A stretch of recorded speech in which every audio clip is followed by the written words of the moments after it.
Hello everybody! I'm back and I'm alive! I have graduated! But hello, welcome. It's been a while.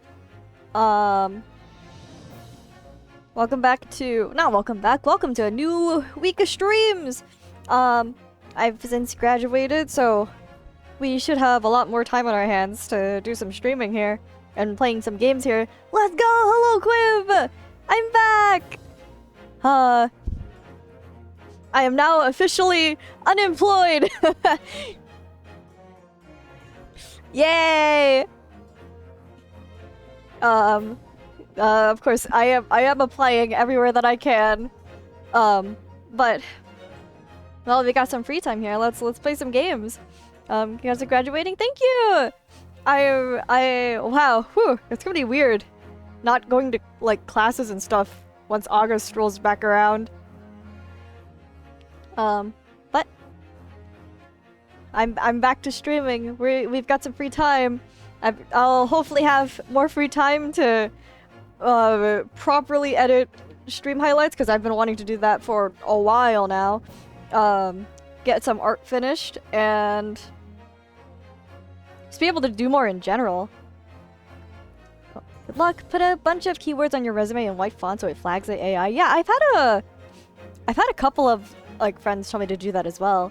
Yeah, editing is fun, but also I kind of like when it comes to like my IDV stuff, I don't know how to clip it because I unironically would watch just full matches. So I'm just having trouble figuring out what's clippable and what's like highlightable, but we'll get there.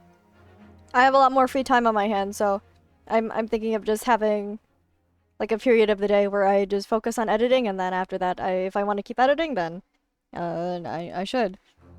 But alright, let's talk about the stream outlook for the rest of the week here. So today we'll be continuing the Great Ace Attorney Chronicles. I'm gonna be completely honest, I don't quite remember where we're at, but I think we are in court, interrogating the white-haired mechanic dude who blew up the...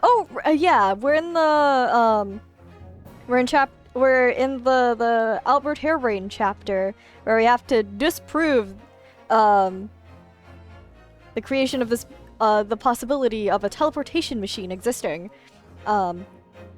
As for the rest of the week, tomorrow we'll be continuing Honkai Star Rail. We only have about a week left before the new update happens, so I have to speedrun the story. Who knows? Hopefully we'll be able to finish it on stream. If I can't, then I might just do it off stream. But there's no limited rewards tied to it. So I might just save it, and then we just jump straight into the update. And then Thursday will be the usual IDV rank stream. Yeah, hi! It's the new season, so season reset has happened. I am no longer dragon, and I have been ranking in my off time, just like three games a day. And I have made it to ogre, so we're starting off strong. We might actually make it to top tier this season. But that's enough dilly-dallying. Let's get started here. Hopefully I remember where we are in the game. Alright. Yeah, I've got water bottles nearby. I think we're good. I would like to start playing from the save. Do you know which parts were good? Because I have some funny parts and some really impressive parts, but I just scrapped the clips. Oh, that's just how it be. Okay. 24th October, 11:53 a.m. The Old Bailey, Defendant's Antechamber. Right. Well, I do have enough more free time than usual. I think my Ace Attorney streams will still be roughly around, like an hour, 2 hours tops. Just cause, my throat cannot handle non-stop speaking. We'll work up to that. But, I'll probably start and stop at like the to be continued sections, cause those feel like good parts to end off on. So let's take a sip of water right now, right before we start here.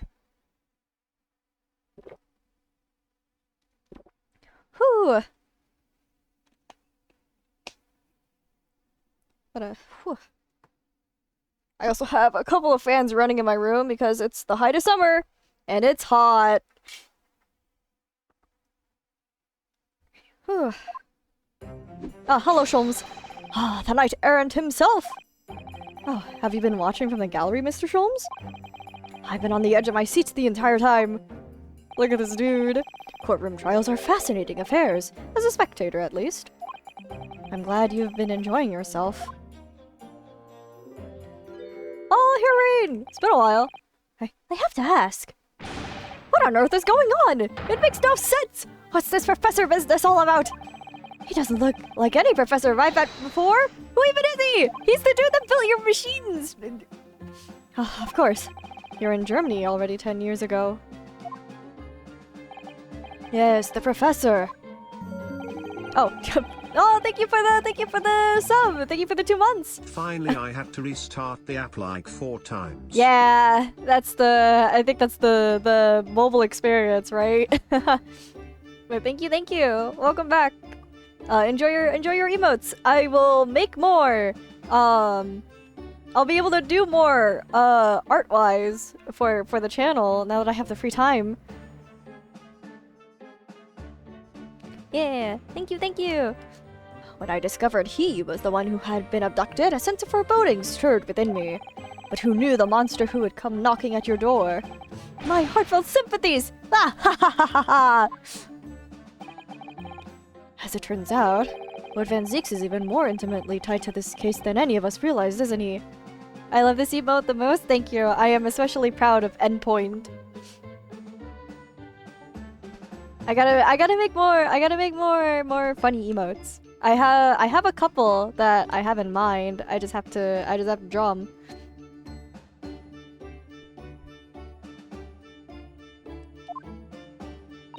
Yes, how true. His great friend from university in the dock. And now, a waxwork of the killer who took his esteemed brother's life makes an appearance, too. I imagine even the shrewd Mr. Reaper failed to foresee that kick in the teeth. An extraordinary move on your part, my dear fellow, to throw that in front of the man. Wait, so, Quoi? Did we... To be honest, I don't quite know the intricacies, I just remember the big strokes. You make it sound so deliberate. I can't help feeling that this professor case is really very puzzling. That's probably going to be the overarching case of the game, if I had to wager a guess. Oh yes? In what particular manner? Well, there's Mr. Drebber, Mr. Sith, and Lord Van Zieks. It seems that everybody in the trial has a link to the case somehow. Yes! In fact, I alone am not a member of the set! Good on you, buddy! Look at this dude. Though that leaves me as an empty set, all alone with no intersection to any other. Oh, excuse me. Who? Oh! Hello! Hello, gorgeous woman. Dr. Sith! Dr. Courtney Sith. Niece Stevens. Good day to you. Hello, Sholmes. That was very shrewd of you. What in particular, pray? You requested that 10-year-old autopsy report from Gregson, didn't you? Why would you assume such a thing? Because Gregson told me. Woman. Yeah, pretty woman. Gorgeous. To think it's been 10 years. 10 years in the laboratory, wielding my scalpel. She is stunning. I smell of nothing but corpses and disinfectant. A policeman on the jury had a lot to say about you as it happens, Dr. Sith. And I have accused you of being complicit in what happened. I'm hoping that you'll take the stand and tell the truth about what really happened. That certainly won't be possible. Her movements are so elegant. They're so, like, meticulous. Lord Van Zieks won't be summoning me as a witness. Lord Strongheart has forbidden it. Strongheart? Lord Strongheart? The Pandora's box you were warned about is the professor case. But please don't make the mistake of thinking you'll get any information about it out of me. But attempting to hide from the truth, that's cowardice! I've always fought crime in the way that I see fit. I have no regrets, none at all. And that's all I came here to say. So, good day to you. Bye-bye, pretty lady. I have no doubt we'll see you soon. She mentioned it too. This Pandora's box. Whatever does it all mean? There's really no cause for concern. I assure you, when the trial resumes, the meaning will become all too apparent, whether you'd like it to or not. Huh? Now then, I believe it's almost time. I must make my way back to the public gallery. The edge of my seat awaits. I think maybe you're enjoying yourself a little too much. I mean, I would too. If I saw Van Zieks and Ryunosuke duking it out like it's a war front. Ah yes, one word of warning before I go. If in the course of the trial this afternoon you perceive even a shadow of doubt about the truth, don't let it out of your sight. Pursue it like a dog with a bone. Ooh. Ooh, thank you, Sholmes. To the bitter end, you understand. Do not falter, whatever may come to pass. No, he's telling us to figure it out ourselves. Alright, I understand. Thank you. Good. I shall make myself scarce, then. Scarce? Scarce. I wish there was a bar of caramel earlier, so I shall be gnawing on that as you gnaw away at the truth. Sholmes' caramel. He has his own brand of chocolate bar! He's not making any money out of that, I don't think. What did that warning from Mr. Sholmes really mean, I wonder? Especially the bit about whatever may come to pass. I love chocolate so much. Chocolate is good. I can't eat it too much, like over the course of a week, otherwise I start to get sick of it. But chocolate is nice. I enjoy chocolate. It's time for the final chapter then. I'm determined to find the truth, no matter what. Alright.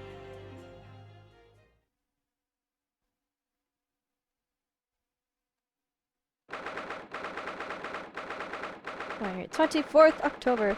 That's fair. It's really rich for some peeps. Yeah, I have one of the mods actually absolutely adores chocolate. He has had many different brands of chocolate. Oh shit! It's the waxwork. In the name of Her Majesty the Queen, I hereby reconvene the proceedings of this court. Counsels for the defense and the prosecution, are you ready and able to continue? The prosecution is ready, my lord. Yes, my lord. The defense is also ready. Yeah, I am a simple person. I like Hershey's chocolates. I like just putting a bar in my mouth and just letting it melt. As the court is aware, the case under our scrutiny began. The case under our scrutiny began with a damaging incident at the Grand Exhibition. Yet we now find ourselves embroiled in the details of a convicted felon who was sent to the gallows a decade ago. Sin. Oh, what do you mean, Sin? I'm from Pennsylvania, but I hate Hershey's. Aw. To be fair, I haven't had much chocolate, like, outside of, like, just pure chocolate. It's like, it's easily accessible. I do enjoy, dark chocolate brownies. This trial has certainly defied all expectation. It seems to be the fate of all trials in which this Nipponese is involved, my lord. That's part of being in a game, buddy! So then, let us begin our exploration of the defense's assertion that the waxwork was cardinally involved in this matter. Lord Van Zieks. My lord? Are we still awaiting the arrival of Madame Tuspel's? Not at all. She's in the antechamber as we speak, and ready to be summoned. If you ever see the brand Venchi, try it. It's my favorite brand. Woo, okay. I'll keep that in mind. I'll make a note right now, actually.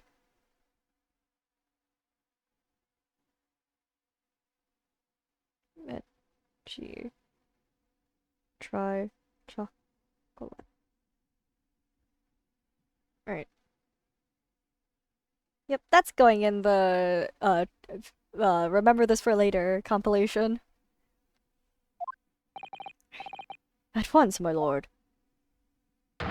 Bailiff, show Madame Tuspels to the stand. Oh, weird angle. the perks of having 3D models. Front facing Ryunosuke. Things are about to become a lot more intense. If Trevor is responsible, as I'm sure he is, it means he must have had an accomplice in Dr. Sith. What connects the pair of them is the waxwork. Yes, the model of the professor. Bailiff, whack his pee-pee! Bailiffs, ban this guy! That's the key to the... Wait, that's the key to the link between these otherwise unrelated individuals. It's a tenuous link, admittedly, but at present it's all we've got to go on.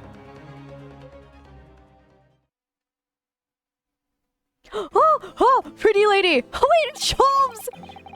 State your name and occupation for the court, please. Tuspels! Gorgeous woman! My name is Madame Esmeralda Tuspels. I'm a waxwork artisan, and the proprietress of the Madame Tuspels Museum of Waxwork. You'll have to pardon me for working as I testify. My new exhibit must open very soon. That's Sholmes! Oh, so he finally gets a statue, does he? Now there are 2 of them in the world. Oh my! What expression is she carving into that face? Although definitely not Kazuma. A number of days ago, a particular waxwork model was stolen from your museum. Can you confirm this? Oui, that is true. Oh, pretty lady! Yeah. At first, we believed it had been kidnapped. A waxwork model? Kidnapped? Yes, my lord. There was a demand for ransom money left behind the culprit. However, according to what I have just been told outside the courtroom, that was not the true reason. I understand it was utilized as a substitute for the body of a murder victim. At present, that is no more the conjecture proposed by the defense. This is the victim in the case in question. Mr. Odie Asmund. She kind of reminds me of the one teacher from, Three Houses. I know who you're referring to. Like, I can imagine it in my mind, but I don't remember what her name is. This is not helped by the fact that I have not played Three Houses. But, no, I think, I don't know, I think Tuspels doesn't have the same energy. She's more, like, mystical and mysterious than the teacher lady. The teacher lady is just kind of all out there.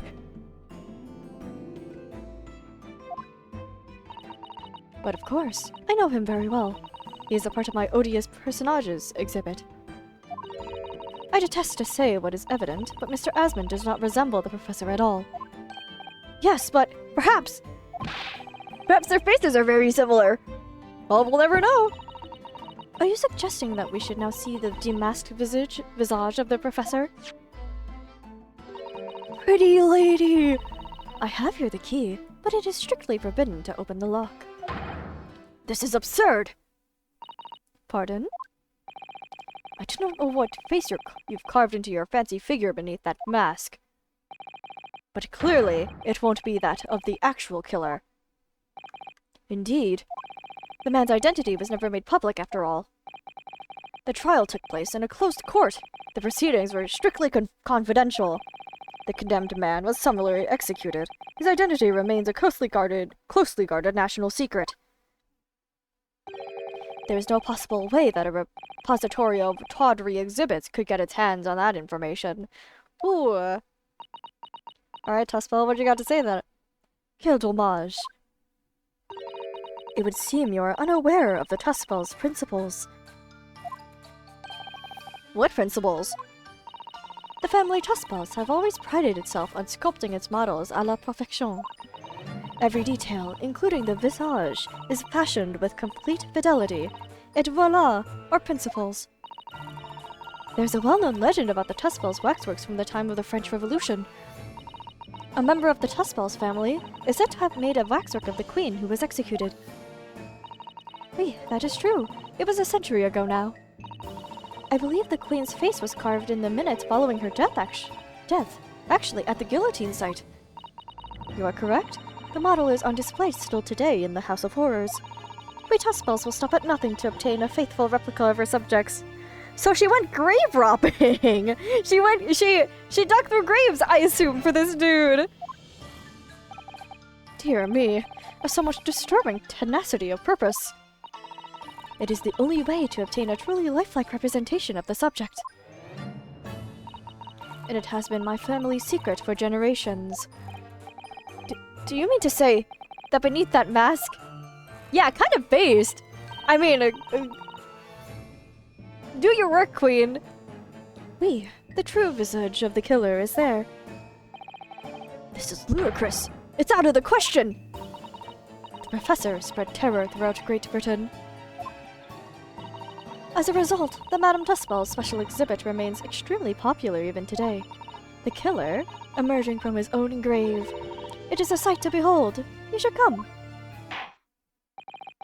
I think, Madame, it would be beneficial to hear your formal testimony on this matter. You will explain every detail of this macabre model, and your personal involvement in its creation. So what does this have to do with the machine? With pleasure. She is so pretty. But the Professor Waxwork. The special exhibit in the House of Horrors is based on a rumor that shocked society in London. An impression of the visage was taken directly from the corpse, in accordance with Tuspel's family principles. I enlisted the aid of the gravedigger, and created a mold for the head in the cemetery just before the interment. I hid myself until he gave me a signal. I was there for a very long time that night. As dawn approached, I was very worried that I would be discovered. So she's admitting to grave robbery. The gravedigger? The man sanctioned this? Oui, I will do all that is necessary to achieve the true resemblance my family is celebrated for. Nobody else knew. Only the gravedigger. What harm did it do, So you truly saw it? The face of that monster? Naturally, I was aware at the time that his identity was a secret. But Tuspels would not be Tuspels if we did not insist on absolute fidelity to our sculptures. I don't believe this. I myself have seen this special exhibit at your museum, Madame. A truly blood-curdling scene, in which the murderer is emerging from his own grave. The scene it depicts was the subject of many rumors in London 10 years ago. Oh, I have here a newspaper from the time. Oh shit, you just have this on you. Oh, Asman! I can't help but notice that this newspaper is signed to Odie Asman. Huh, that's quite peculiar. So I'm not gonna read all this out, but I am going to read just the sides real quick here. Oh, Asman. Yeah, she carries it around 24/7. Yeah, just in case if she needs to explain herself. Despite the fact that it's a secret. Number 39. Or 139. Yeah, because the next one's number 140. This is incredible detail.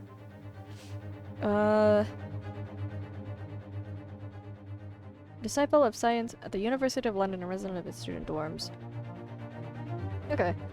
The special exhibit was based on the picture in this article. It was the most detailed account of what happened, as reported by the eyewitnesses who saw it. The 10-year-old article has been entered into the court record. Can't help but notice that it's signed by Odie Atman! Man rises from their grave. It's too absurd for words. Right, let's examine this right now. Oh, okay. We're not even given a text version. Okay, we do just have to... I assume we have to point out, oh, Asman, right here. For the connection. Yeah, it just makes sense. The public enjoys absurdity, monsieur. That is why I have reproduced this scene as carefully as possible in my museum. And it's a waxwork from that exhibit that was stolen some days before the incident at the Great Exhibition, wasn't it? That is correct. The professor you see before you here. Was puzzling. Is grave robbery... was grave robbery a crime at this point in time? Cause I know it wasn't until, like, much later that, the states implemented, like, grave sites were to be sacred and not to be touched. I just learned that in my archaeology class, actually. But is she what she's doing grave robbing technically? Because she's not robbing the graves. She's just digging up the corpses and molding them. I guess that would count as, like, I don't know if, like, grave defiling is a crime or not. But I'm just considering the legality of it, because she's just kind of spewing this out in the open, as if she's not going to be. Really? I thought a lot of places outlawed it. Really? Is it? I could check.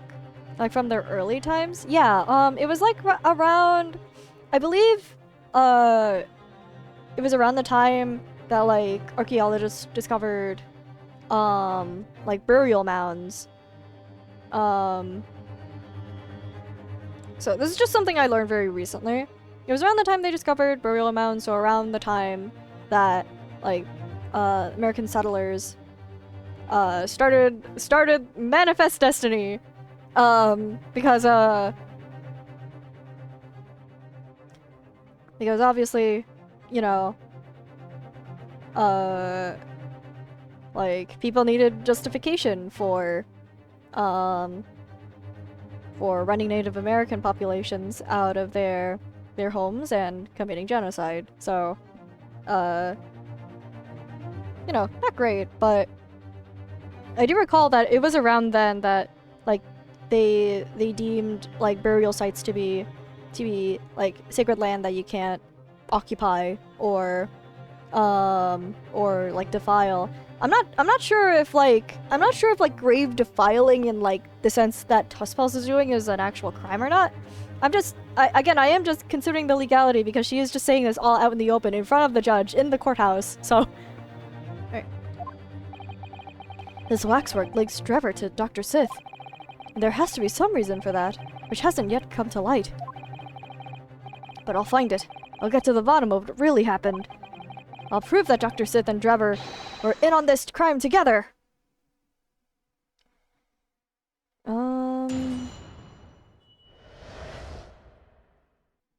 Okay.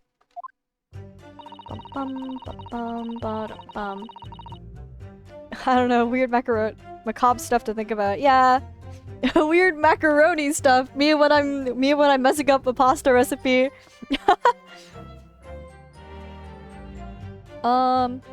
I should probably just refamiliarize myself with the evidence here, because it's been a while. Yeah, so this is the Great Exhibition, and then there's the, attack on them, experimental sketch, it's like boom, boom. Then there's the crossbow. This one's the one that folds out. Cloth, and then whoa, it's this guy. Autopsy of Asmon. Oh, excuse me. Alright, that's the corner. There's this bloodied screwdriver, then the god shot photo. That's just the photo of Trevor. Hang on, I have to. Yeah, I don't think there's anything suspicious happening on stage, as it were. Photograph, the wooden bird cage. It has the damage to the bottom. And then the camera. This extends out. This is the broken glass, and it's pretty thick, which meant it was supposed to be in the Crystal Tower. That's the whole reason that's why the waxwork was relevant. Did we? Yes, we did examine the Royal Science Trophy. This is with Trevor. Yeah, I don't think we can do anything with the waxwork head. This is just we know of it. Oh, killer's autopsy report. Death by hanging confirmed at midnight, 17th June. Okay, and then here's the cage. It like goes down. It's open. There's a pit down there. Driver's contract. Oh, we're probably gonna have to use this to...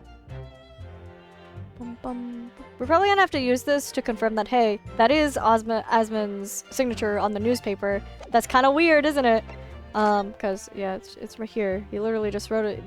He just copied and pasted it over here somehow.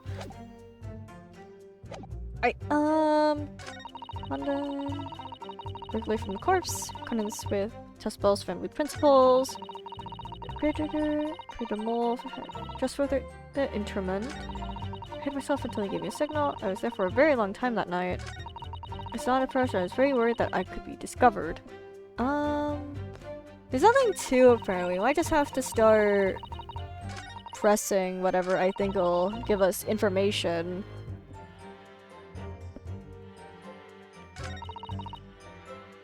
Create a mold for the head. I feel like this is very complete. In accordance with Tuspel family principles. Okay, this is complete. This is kind of complete.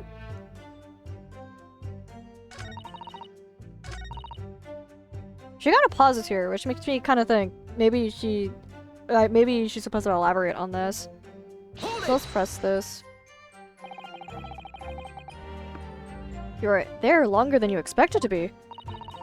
I had some difficulties in capturing the subject's form correctly.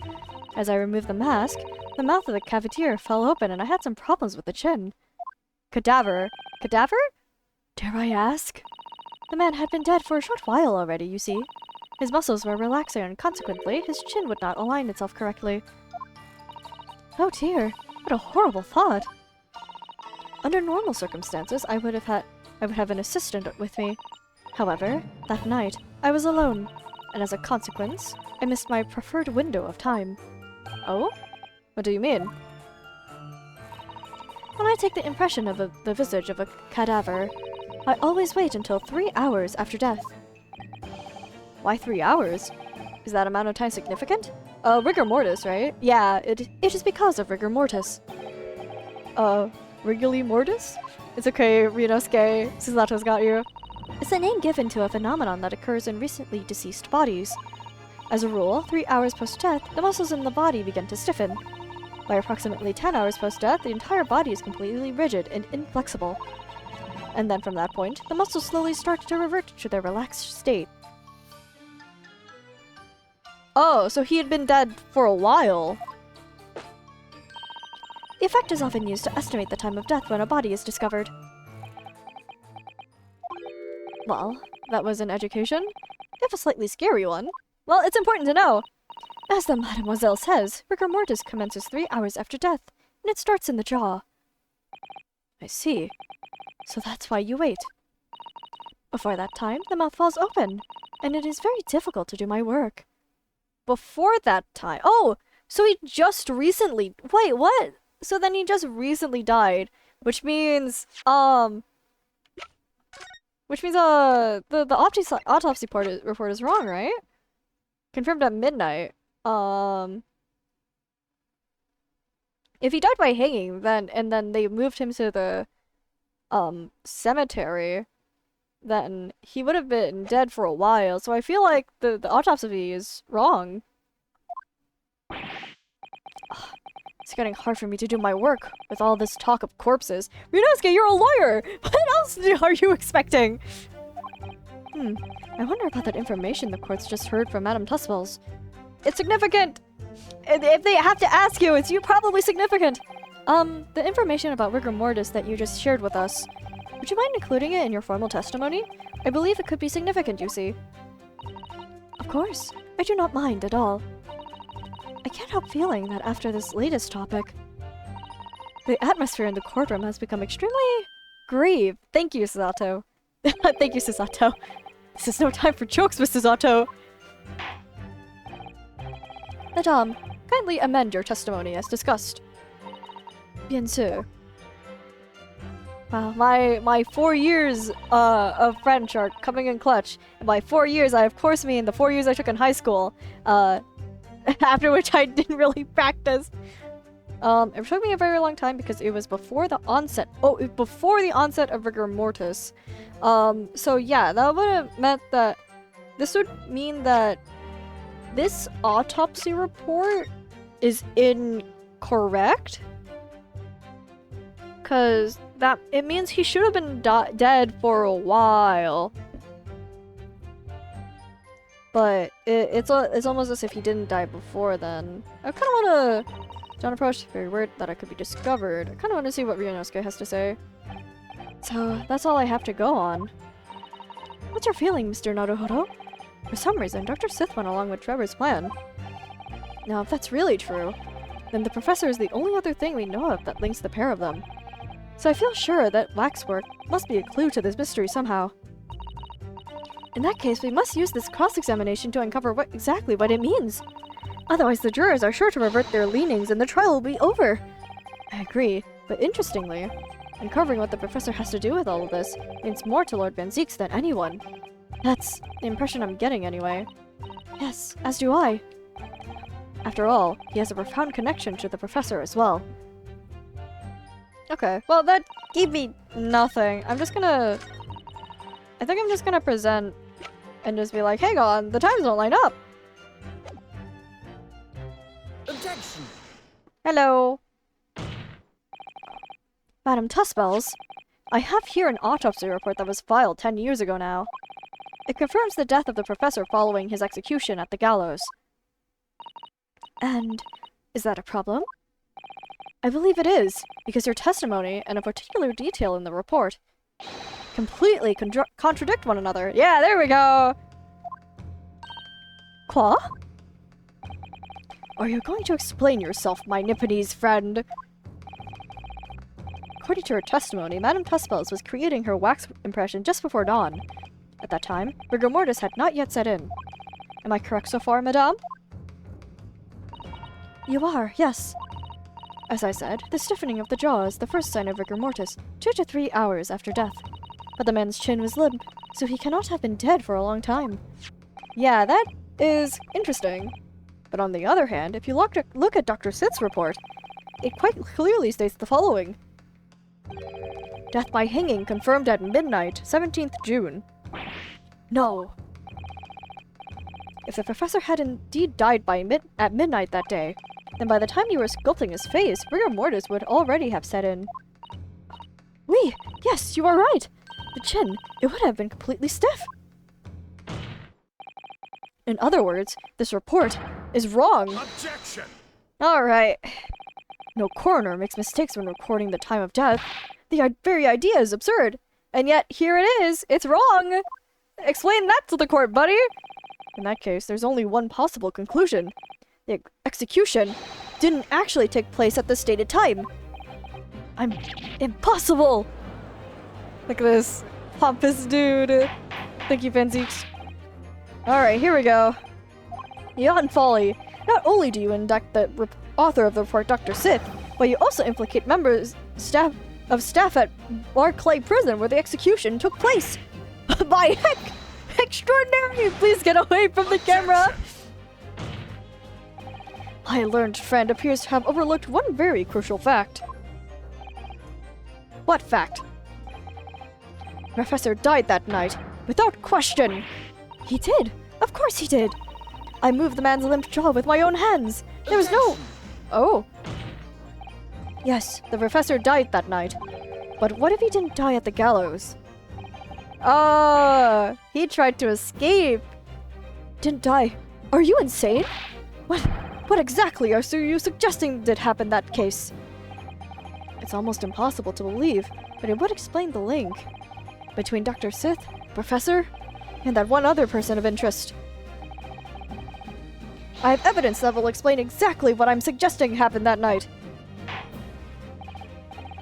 Counsel, present the evidence. Oh, it's the article that we just got. It's this one, right? He was actually alive. Drebber saw him alive and ran away. And like this was him crawling out from his successful escape attempt. So he had an insider at the prison. Take that! Pass me this. What happened that night is written very plainly in this newspaper article. Executed criminal returns in the dead of night at local cemetery. You're suggesting it was a corpse coming back from the dead now? No! Van Zeeks! He was alive to begin with! Well, if this article is to be believed, yes. The professor, assumed dead following his execution, emerged from his grave and was killed again. Objection! Don't be a fool. That's simply a rumor published by the gutter press. Can you be certain of that? Are you serious? Well, there is a witness. The point is, as the article says, there was a witness to what happened. My word! Yes, indeed! Mahui! The young man who stole into the cemetery by chance that night. Objection! Of course there was a witness. The story didn't write itself. But obviously, the man made it all up! And in any case, this was 10 years ago now. There would surely be no hope of finding him. Oh, you guys! You have no faith in me! On the contrary, my lord, we all know this witness well. What? Are you suggesting, counsel, that you've identified the person in question? We sure have! That you know who claims to have seen these utterly incredible events take place? Yes, my lord. In fact, you could say that he's right here before my very eyes. You'll substantiate your latest claim now then, counsel.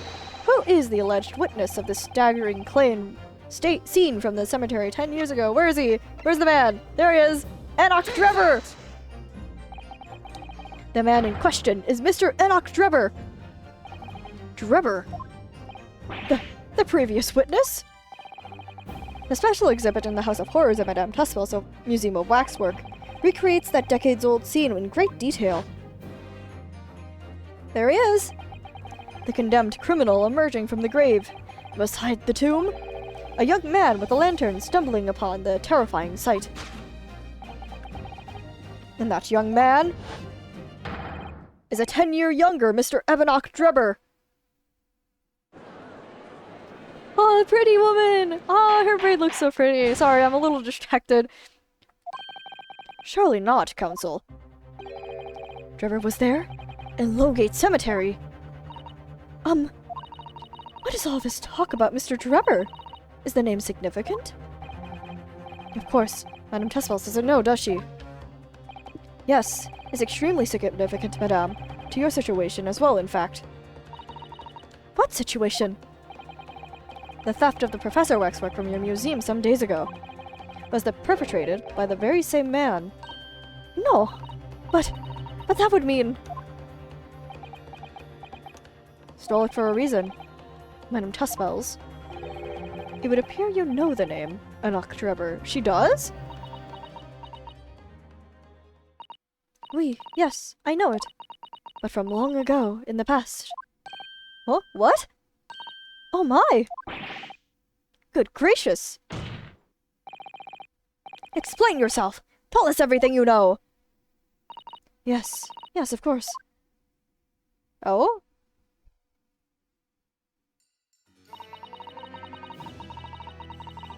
The story of the young man and the terrible sight he witnessed in the cemetery 10 years ago was published in every single newspaper in London and throughout Great Britain.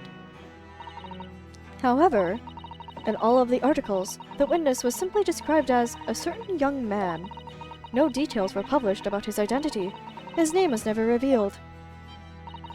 That is, apart from in one newspaper. The Daily Circus. It is the paper from which comes the article I have already shown in the court. You're saying that his full name is only publicized in that article? Goodness me! Yes, here it is! The university student who experienced this shocking event is Mr. Enoch Drebber, a disciple of science at the University of London and a resident of its student dorms. Unbelievable! Poor guy just got doxxed for no reason! When I read the article, I went to meet with the man. His discovery of the condemned criminal coming back to life in the cemetery in the dead of night would make a perfect exhibit for my House of Horrors, whether it was the truth or not. I see. So you went to meet Mr. Drebber in order to sculpt a waxwork of the man, did you? Exactement. He was studying science at the University of London in those days. He was just a poor student. I paid him £5 to model for the waxwork. And since that time, it has been in my museum to recreate the scene of terror from the cemetery.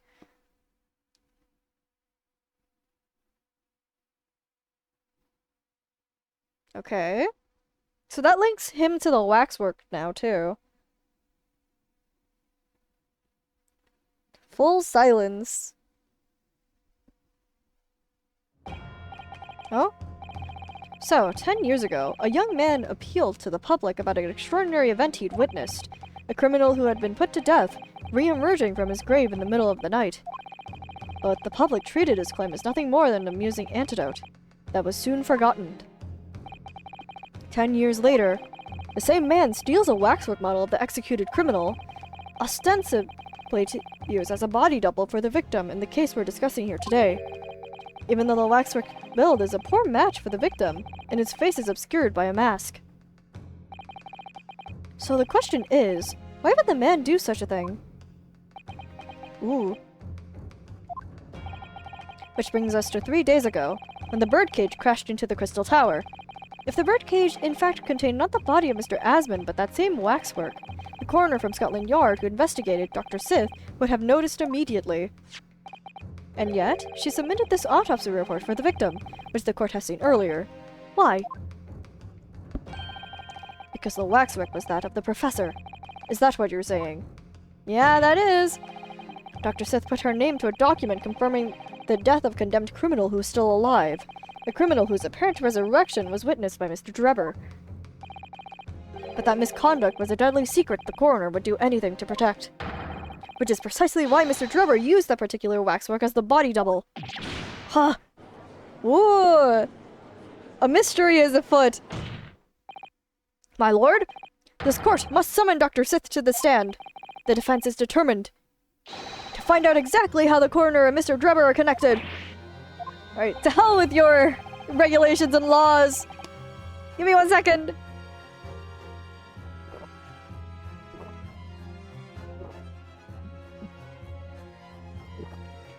Remember to drink water, guys. But according to the missive I received this morning through the prosecutor's office, Dr. Sith is unable to participate in these proceedings. Is that not the case? Come on, Van Zieks. Come on, Van Zieks. She told us so herself, didn't she? Yeah, she did. Lord Van Zieks won't be summoning me as a witness. Alright. Lord Strongheart has forbidden it. Taurus Box, who we're warned about, it is the Professor case. And we're about to learn all about it. Either this chapter or next one. Something happened on the night of the killer's execution 10 years ago. And surely nobody would want to get to the bottom of that more than Lord Van Zieks. Oh, Van Zieks, what you gonna do? The prosecution calls for the instructions in that missive to be scrapped. Let's go, Van Zieks! Let's go! But Lord Van Zieks, the missive was issued from the Lord Chief Justice's office. Objection! The assigned prosecutor has the final say on policy in any particular trial. In other words, me. Yes! Hell yeah! Me too, Ryunosuke! Let Enoch Drebber and Dr. Sith both take the stand together. Alright, bye-bye, Tuspels. Thank you for your enlightening information. I hope you don't get in trouble. Very well, I will uphold your request. Bailiff, send a subpoena with immediate effect addressed to Dr. Sith of the Forensic Investigation Team. The woman is compelled to attend on Her Majesty's orders. Alright then, Enoch Drebber and Dr. Sith. If they weren't colluding with one another, this crime could have never been committed. I'm just a stone's throw away. I can feel it. The truth behind all this is about to come out. Alright! Oh, all three of them! Two beautiful women standing next to one another and an old scraggly guy. Alright. Thank you for your attendance at such short notice, Dr. Sith. I'm disappointed in you, Lord Van Zeeks. You've completely betrayed the agreed policy of both Scotland Yard and the prosecutor's office. Betrayal is not in my nature, so long as the truth isn't compromised. If it is, if there is even a hint of wrongdoing, then no matter who it concerns or disgruntles, I will pursue the matter to the bitter end, as would any prosecutor worth his salt. Mr. Drebber, you took the victim's life by means of a machine that you constructed in your workshop. And Dr. Sith, as the investigating coroner, you were the first on the scene to examine the victim's body. It is the belief of the defense that you collaborated with each other and were both complicit in this crime. And where's your evidence? At present, we have no definitive evidence, but we do have very significant clue. A very significant clue. My bad, sorry. What are you talking about? I'm talking, of course, about the waxwork. This model of the killer known as the Professor, who was sentenced to death 10 years ago. You don't need to tell me. I witnessed the man's execution with my own eyes, and officially pronounced him dead. That remains to be seen. Oh? Is that so? According to the newspaper reports from the time, on the night following his execution, the killer came back to life. Don't waste my time. And the sole witness to that mysterious event was you, Dr. Drebber, wasn't it?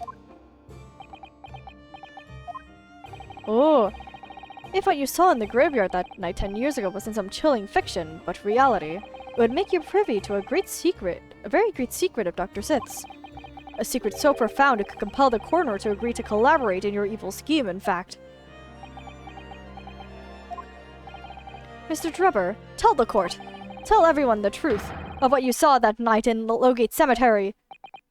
Oh, isn't the judge supposed to do that and not me? Ooh. You can see the resemblance, actually, can't you? With the man in Madame Tussfell's, I mean. Surely he's not going to claim that's what he really saw, especially not after all these years. He was a research student at the University of London, was he? And a bit too clever for his own good, if you ask me. Oh,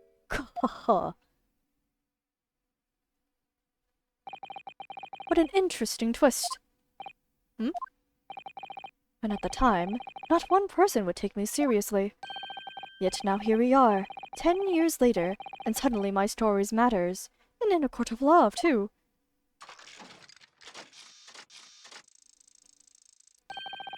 Very well then, if everyone so wishes. Let's be frank. I'll tell you the truth of what happened that night, for what it's worth. Uh-oh! Something is happening here! Whoop! So, Mr. Drebber, your testimony, please, about the events of that night 10 years ago. You will tell the court exactly what you stumbled across in Lowgate Cemetery. Yes, of course. As you wish. Oh, look at this dude. He's still as funky as ever. Alright, buddy. What you got? The reason I was in Lowgate Cemetery all 10 years ago was for a spot of moonlighting, shall we say. Yes, the illustration in that newspaper article was based on what I witnessed that night. But thinking back now, I realized that I never actually saw the professor. Soon afterwards, I was visited by a young woman who sculpted a model of me from wax. Then I gave up on my dream of becoming a scientist. And it all was because of that newspaper article. Oh, he's claiming he didn't see anything. Wait a minute! You're claiming you didn't actually see the professor now? Of course. You'd have to have a screw loose if you believed a corpse could come back from the dead. But, so you're saying this article is not worth the paper it's printed on? I think that would describe it perfectly, Eustace. Ugh. If the details in the article aren't true, it nullifies your argument for why Mr. Drebber and Dr. Sith would have been working together. So he's discrediting himself to cripple my argument? Oh, tell me, witness. You claim to have been in the cemetery on some auxiliary business. Can you elaborate? Alright, that's right. Grave robbing, to be precise. Ah, I see.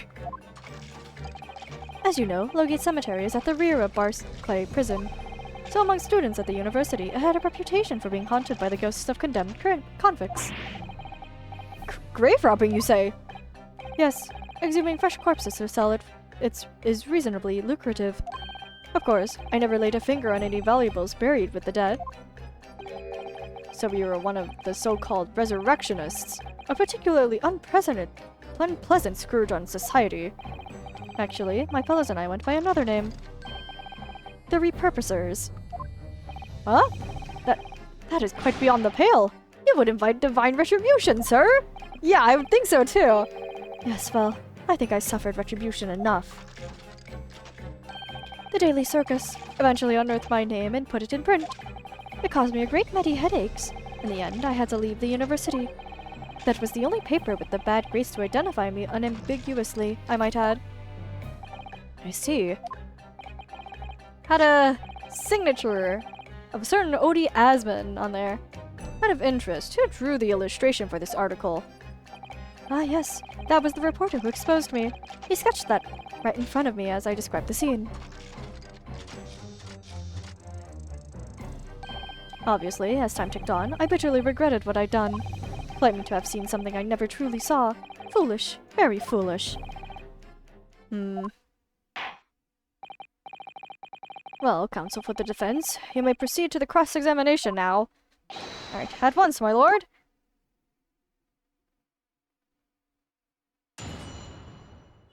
Alright, okay, the reason I was in Logate Cemetery all 10 years ago. Lighting. Yes, the illustration in the newspaper was based on what I witnessed that night. Thinking back now, I realize I never actually saw the professor at all, though. Should I just, like, do this now? Because I feel like, he wouldn't have actually seen him because, like, he was wearing a mask. And, like, the reason why he looks like this as he was describing Osmond. Well, yeah, you can see the camera here. You can see the thing here. Oh. The next second, a gunshot rang out suddenly from behind. The bullet pierced the resurrected man's chest, whose breath then stilled once more. The youth then finally released the scream he had been holding back and ran for his life.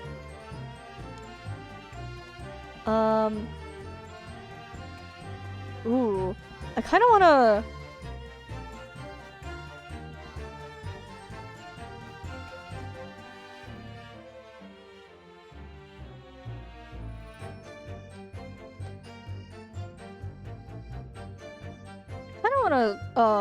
maybe... I don't know. I might just present this right away. Just to be like, hey, you didn't mention there was a gunshot. You remember that? Maybe I'm thinking of this wrong, though. It's like,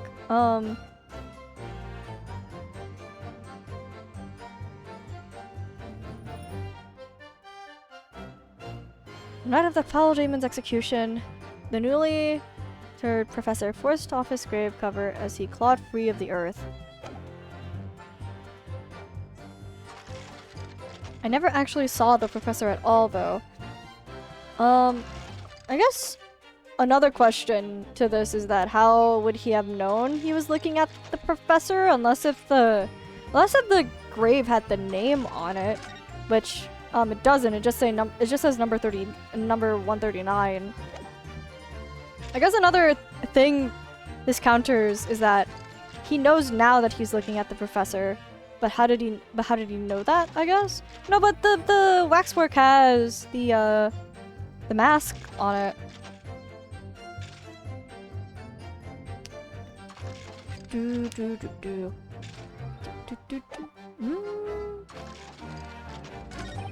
Yeah, let's see what this guy has to say about that. Maybe I press on it instead. Well, because of that newspaper article. Okay, what's Trevor up to? Why would he suddenly change his tune and recant his claim? I wonder if perhaps it's because his circumstances have changed now. Oh, what circumstances? Well, if he admits to having seen the professor emerging alive from his grave 10 years ago, it will expose a secret in Dr. Smith's past that she would desperately want to hide. Oh, yes, of course. If Drebber and Dr. Smith are working together now, then if Drebber were to betray her, there would be no reason for her to continue to cooperate. In that case, there's only one way around it. I'll have to prove he really did see it. Prove he really did see the professor's corpse coming from back from the dead. Okay, so yeah, just present the newspaper. Be like, hey, you saw it. Why'd you lie? Okay, all right, Drebber. Oh, whoops! It doesn't hurt. What are you talking about? I think I explained already, didn't I? Locate Cemetery is at the rear of Arcade Prison, so it was renowned amongst the students at the university for being haunted by the ghosts of the condemned. Convicts. For some absurd reason, I was scared of the graveyard at night, and as a result, only too willing to believe that nonsense about the dead coming back to life. But you said you actually saw it. I said what I had seen in my mind's eye. After all, resurrection is impossible, isn't it? You'd have to be unhinged to think otherwise. Unless, of course, you have some evidence that proves I encountered the professor that night. I don't know. Is there any material evidence that could show you really did see the professor? If you have anything at all, Mr. Naruhodo, I know. I need to present it against that irritatingly backtracking statement of his. The point is, the night was a pivotal moment in my life. Okay, I think I'd just present this to be like, hey, wait a minute. Objection! Sorry, Mr. Drebber, but I don't believe that. Don't believe what? Your latest claim. You did see the professor on that night, 10 years ago. Oh dear. We seem to be at odds. But I was there, and you were not. I know what I didn't see. The illustration with this article was drawn based upon what you told the journalist that you witnessed. Who is notably signed to Odie Asman, a figure emerging from a tomb, wearing an iron mask. Yes, when the killer was tried 10 years ago, it was decided in the closed court's ruling that the man would wear the mask to hide his identity. It wasn't to be removed even during his execution and subsequent burial. Not even the prison wardens were to see the man's face. But obviously, the provision of this mask was not public knowledge. Oh! So then how would he have known? Yeah, so how would he have known to describe it if he didn't see him? So Mr. Drebber, as you've just heard... Ugh! A lowly student of the University of London certainly wouldn't have known about the condemned man's mask. So unless you'd actually seen the professor that night, it's inconceivable that the artist would have included the mask in that illustration. Yeah, gotcha, buddy. On accident, dare I say, because oops. Well, Mr. Drebber?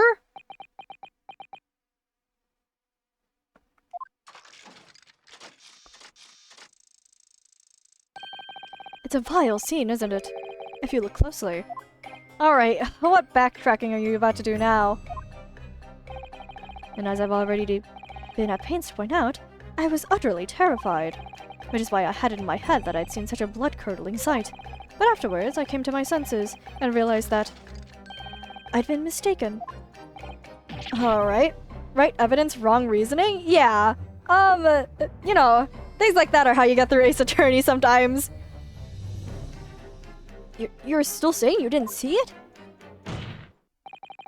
If you're stubbornly sticking to that story, witness, then amend your testimony to explain exactly how you think your eyes deceived you. Oh, thank you, Venzeeks. Of course. Only too happy to oblige. I can't believe he's still not going to concede the point. Alright. What I in fact witnessed was the fellow grave robber at work. We're gonna have to press that, buddy. What do you mean? A fellow grave robber? What are you talking about? Didn't he say he was going in alone? Well, I wasn't the only one busy in the cemetery that night, you know. Other body snatchers were at work. Of course, when I saw one emerging from the hole he'd dug, my heart very nearly stopped. So that's the terrifying sight I actually saw, you see. You're claiming that it was just another student on equally insalubrious business as yourself. Many of the medical students would wear metal masks to protect them from bacteria during dissections. Clearly, the fellow was using such masks to protect his anonymity. Wouldn't you say? Objection! Whoa. Really? Do I have to prove that now? There's more to this story, isn't there? The article goes on to say, the next second, a gunshot rang out suddenly from behind. The bullet pierced the resurrected man's chest, whose breath then stilled once more. We might assume that the sexton discovered the miscreants at work, perhaps, and fired upon one of them. If a gravedigger had shot someone in the cemetery, I think it might have been rather big news, my lord. Ah, yes, well. Yeah, thank you, Judge. Love you, Judge. Oh? Strange. I can only assume it was an embellishment brought on later by the reporter. Oh, test spells, what you got? Excuse me. Madam Test spells. Don't take it out on Mr. Sholmes. Oh la la! Pardon. I was lost in my thoughts. Would it be fair to say that Mr. Drebber's last remark was significant to you in some way? Ooh. I thought it was a little strange, that is all. How Monsieur Drebber could claim this now. Oh? If you don't mind me saying, madame, what are you talking about? Well, when I met you 10 years ago at your university dormitory, you recounted to me about your adventures in the cemetery, no? Including the gunshot. Stop! Oh! You might want to watch your tongue, you know. Objection! Oh, no, you're in a court of law. You gotta elaborate, buddy. Have a care, Drebber. That's no way to speak to a lady. Ugh. Please, Madame Tuspels, carry on. Of course. According to what Monsieur Drebber told me at the time, he did hear a gunshot from behind him, and the bullet hit the condemned man. I said nothing of the sort! No, you were very explicit about the details. About the mask that the figure was wearing. And the blood that splattered over you when he was shot. Oh, we have proof of that! We have proof of that! Oh, enough! Shut up, woman! You're making all this up! No, yeah, we have proof of that! It's on the camera! That will do! Mr. Drebber? Hmm? Yes? You refute the account just given by Madame Tuspels?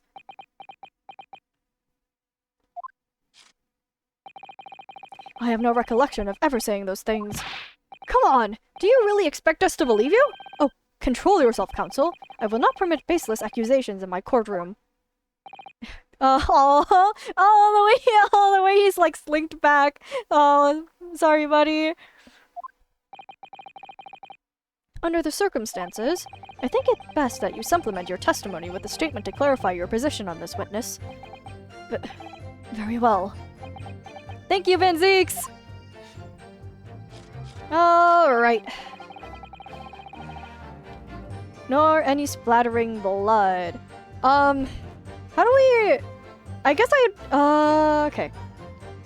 Nor any splattering blood. Soon afterwards... Oh, that was just a whole nother sentence now.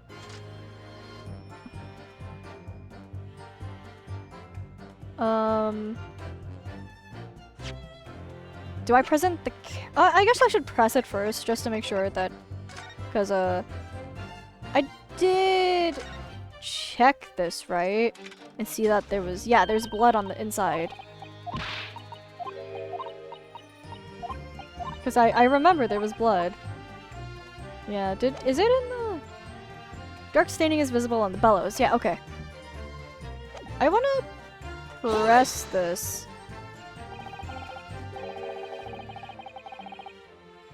Yet Madame Tuspels has testified that you told her about both those details. Not true. I said nothing of the sort. 10 years have passed. Without material evidence to the contrary, you have no grounds on which to question the witness's word.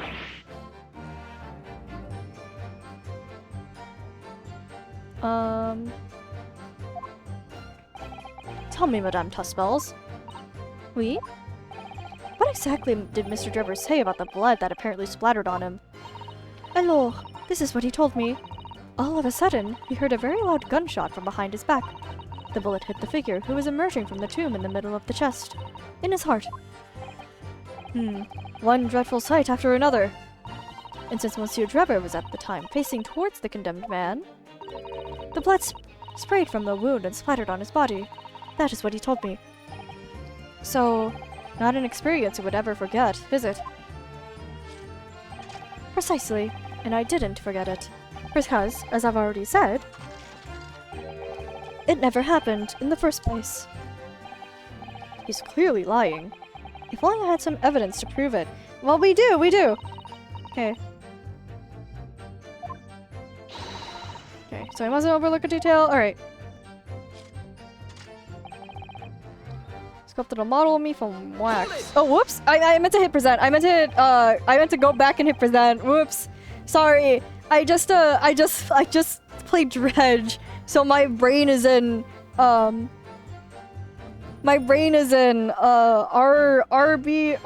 and LB to rotate. I keep thinking I'm hitting the buttons to rotate through the messages. Whoops. Okay. Precisely. I must say I didn't expect to run into her again like this 10 years later. As I've explained, I went by the name published in the article, and cum ça, I found the man. Yes, the article in the Daily Circus, I think you said. I was a poor student with barely a penny to my name at the time, and the young lady put £5 in front of me. So you readily consented to having a waxwork of yourself made, and give permission for it to be put on display. I did. I should sell what little I had to sell, I concluded.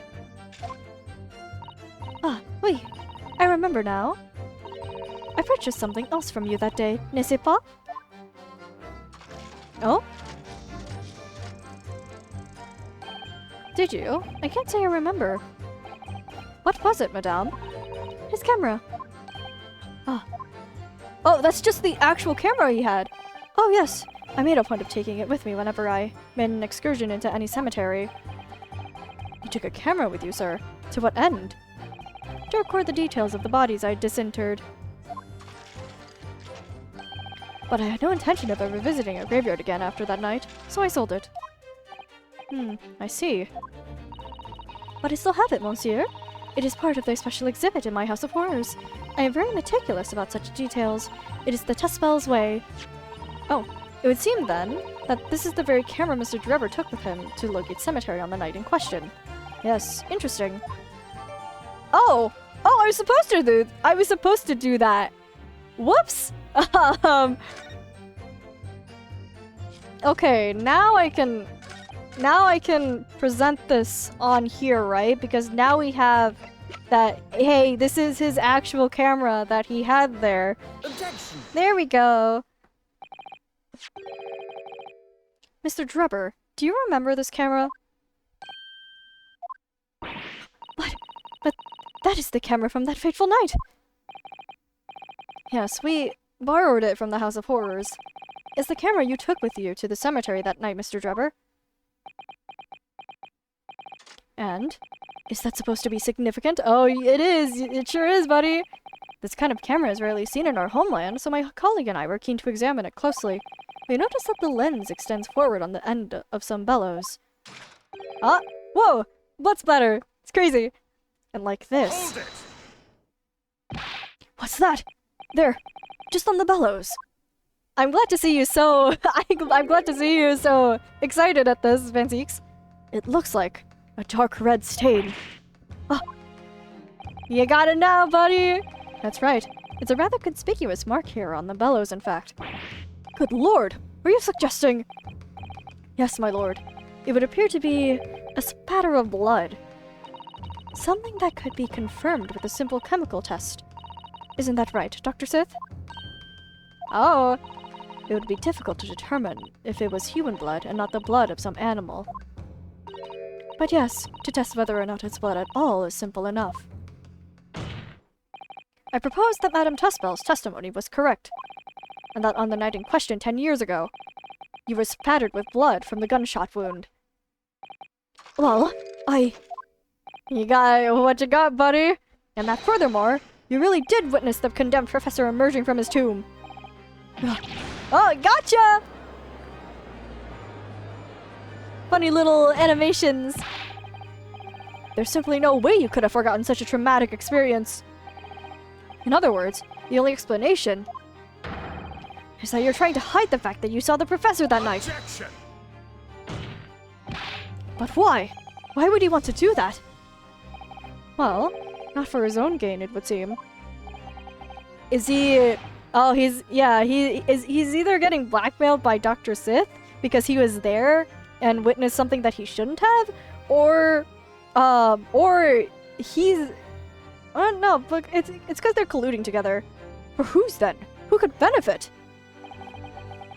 Mr. Drebber is obviously lying in order to protect somebody.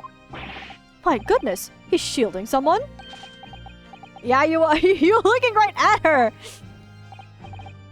Yes, my lord, and clearly, it's someone who doesn't want the truth about the professor's coming back to life to be exposed. Well, counsel? Whose is it then? Who is this witness trying to protect by lying about what he saw that night? You! The obvious answer is Dr. Sith. Sith? Whatever do you mean? Imagine if the convict who had been sentenced to death was not in fact killed. Imagine if that was to come to light. What are you insinuating? And imagine if the convict in question was the country's most hated mass murderer. If it was the professor. That would be an unprecedented scandal! Objection! This is beyond a joke. Need I point out that the dead cannot come back to life, and yet it happened? What are you suggesting would mean? That the execution never actually happened. Yes, that's exactly what it would mean. Objection! Once a man is sent to the gallows, he hangs. No one could escape. Not in Great Britain. Objection! Well, clearly he did. But the fact is, there was a witness to the fact that the man did escape his hanging. If that really were true, counsel, the implications of misconduct would not stop at the supervising coroner. It would taint the honor of the entire judiciary from the ground up. It sure would, wouldn't it? That's why you need this to stay quiet. And it's exactly because of those monumental repercussions that Dr. Sith would consent to any demand made of her by someone who threatened to expose the secret, even if that meant being complicit in a crime. You mean she's getting blackmailed? I mean that Dr. Sith wasn't collaborating in Mr. Drebber's wicked scheme. She was coerced into collaborating in order to protect her decade-old secret. She switched the dead body of Mr. Asmund with the waxwork model and fabricated the autopsy report. Oh, we got you!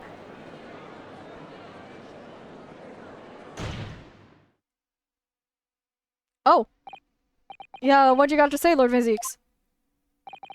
Pray forgive my freshly filled hollow chalice, and a whole raft of other discourtesies now.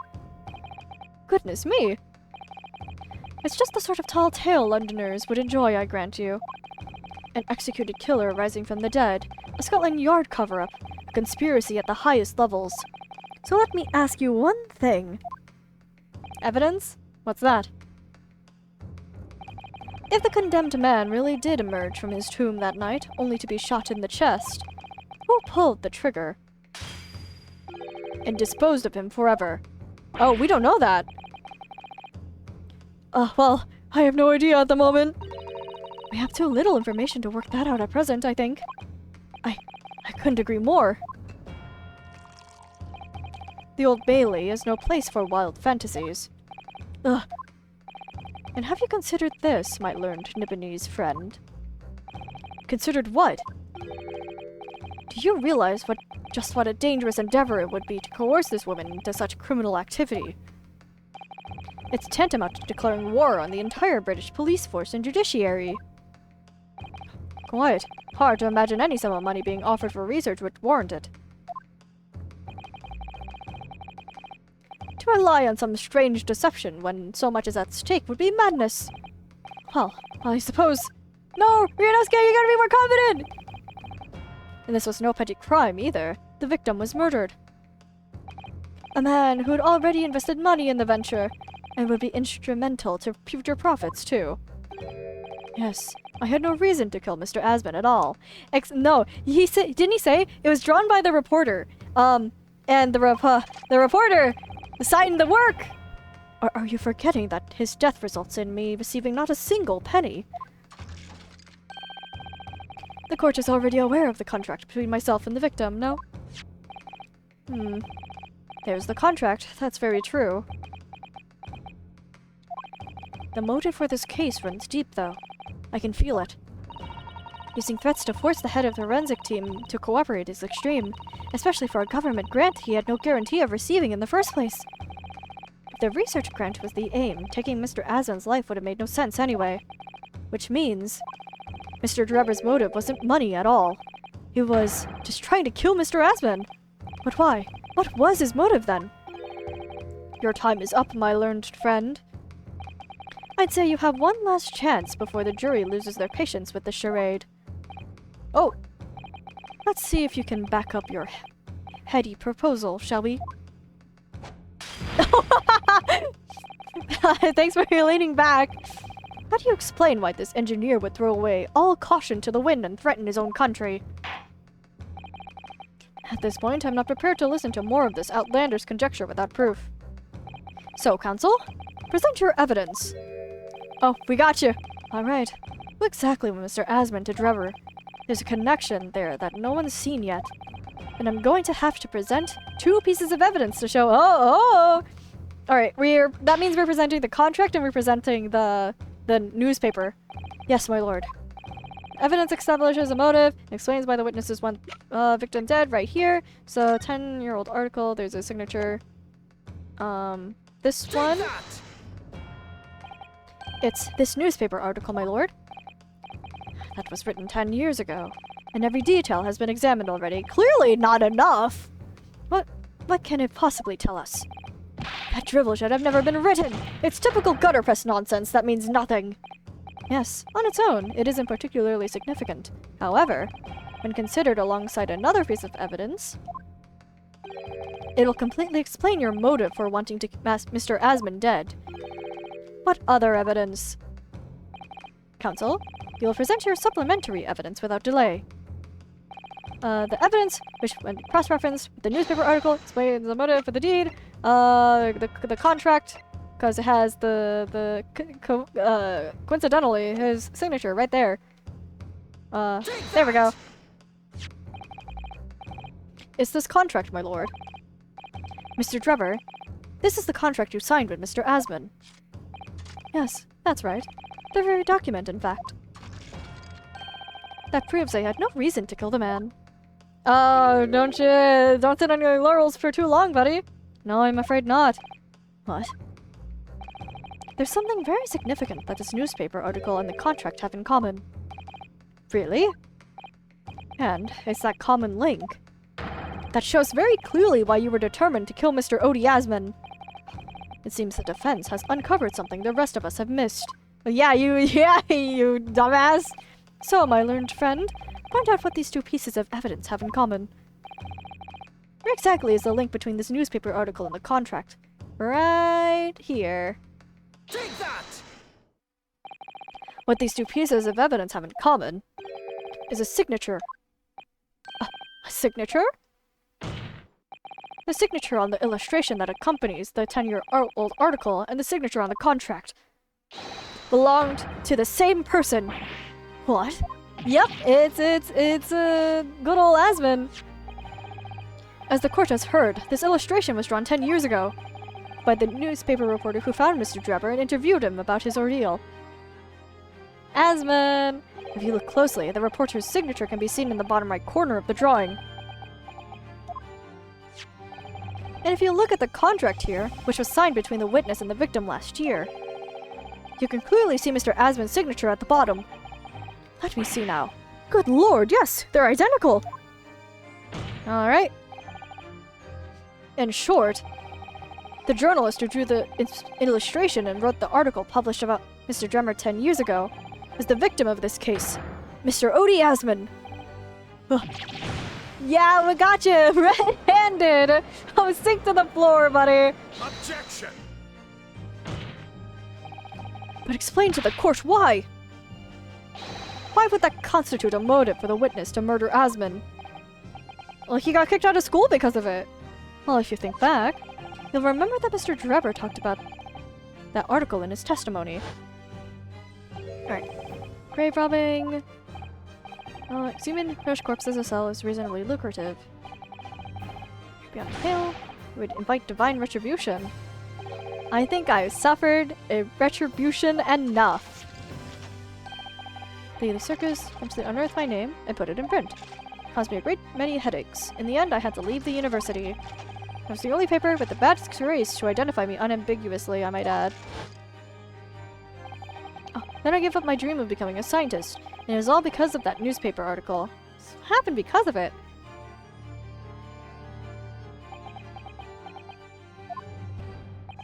Alright, at the time, you were a student of the University of London, who dreamt of becoming a scientist.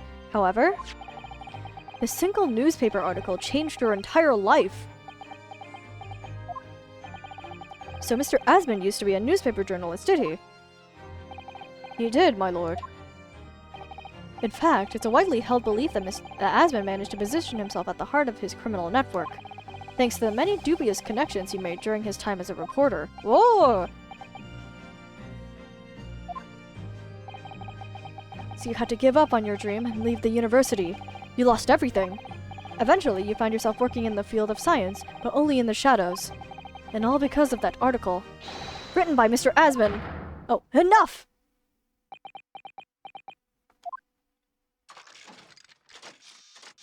Alright, what are you about to retort with? Stop this endless drivel about my life. What? Explain yourself, Mr. Drebber. Yes, it's true. I had to leave the university as a result of that article. But it was just the straw that broke the camel's back. What do you mean? Almost every student of science in the faculty was too poor to actually conduct any research, but they struggled on with their hypotheses anyway. We all did, only to have them taken by vultures. Sooner or later, you knew your ideas would be stolen. You knew your ideas would be stolen and patented by some wretch or other, after all. Good gracious!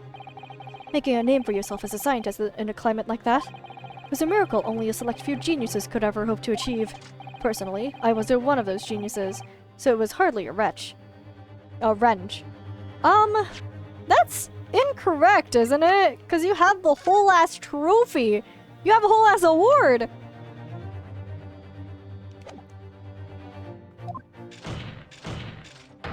Being forced out of the university because of Logate was the best thing that could ever happen to me. Objection.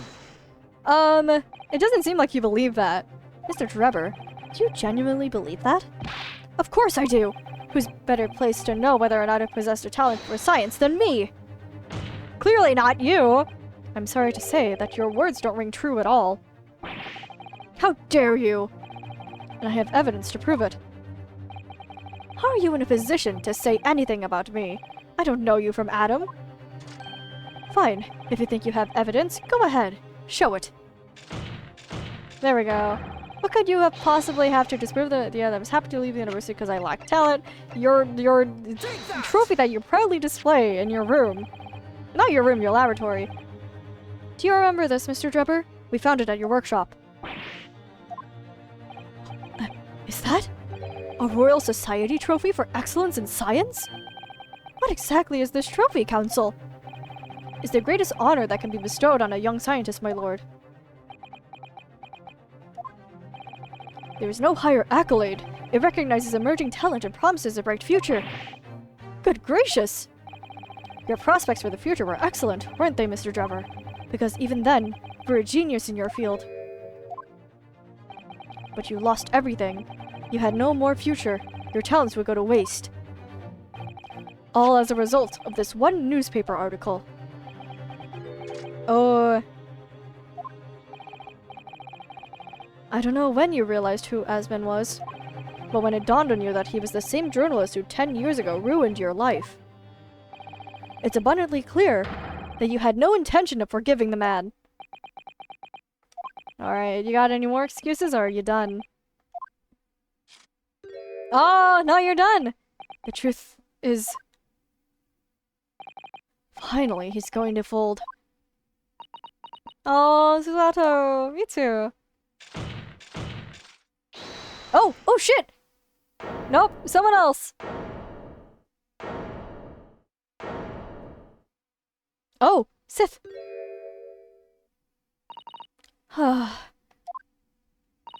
Fine.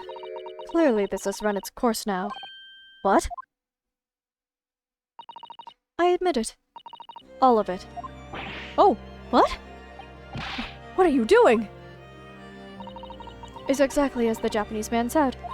I was coerced into going along with this man's plot to murder the victim, on the condition that he kept my dirty secret from 10 years ago. No. Good lord! Yep, me too! Dr. Sith! Do you realize what you're saying, woman? It's all true. That day... Oh! When I arrived at the Crystal Tower and saw the birdcage, my heart nearly stopped beating. Oh! That memory from a decade ago that I'd done my best to bury deep inside myself. It was the professor again, staring me in the face. And then, before I had a chance to react, I noticed something else. Oh! There was a note tucked inside the model's jacket. Oh yeah, she was blackmailed. Dr. Sith, you'll go along with my plan. For someone who knows the truth for what really happened that night, 10 years ago.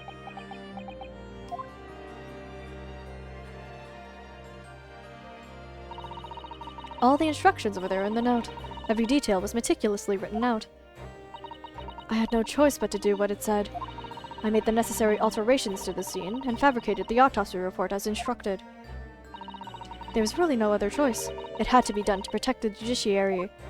Well, but you were found out. I can only apologize now. Oh, no, this affair isn't over though, is it? Because Sholmes was like, "Oh, you gotta pursue the truth, even if it's opening up the box." Why on earth would you buckle now? Yeah, the great Ace Attorney! Hello, fake coffee! Well, there's no point in trying to hide it anymore, is there? I would have done anything to stop it coming out, even collaborate in a murder. But the great lie about that execution 10 years ago has been exposed. Whatever happens, I'm finished. So then, Mr. Drebber, what do you say to that? Your accomplice has admitted everything. Surely it goes without saying. You admit your part in it too, then? I admit nothing! At all! What? Buddy! Have you forgotten that the kinesis machine was ripped to shreds by an explosion? Short of me admitting to a crime, there's really no possible way for you to prove that I did anything wrong. No! Wait, for real? Really?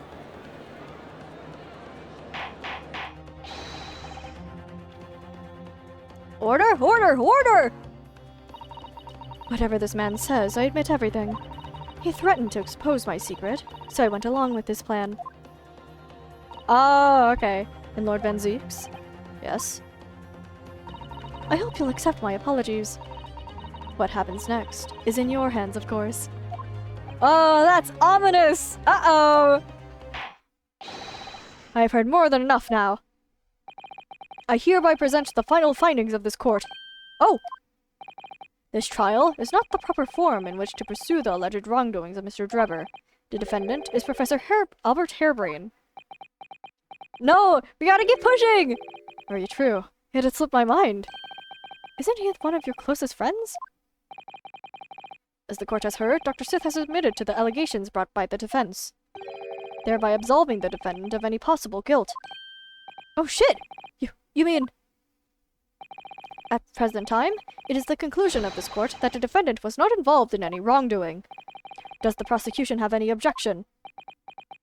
No, we have to object! We gotta tell more, make her tell more! None, my lord. Oh, congratulations, Mr. Naruhodo! No, Susato, not yet! It's too early! You've proven Professor Hairbrain's innocence! Without further ado, then, the adjudication. Unless the prosecution or defense have any other matters to discuss. Yunosuke! Yunosuke! I don't know.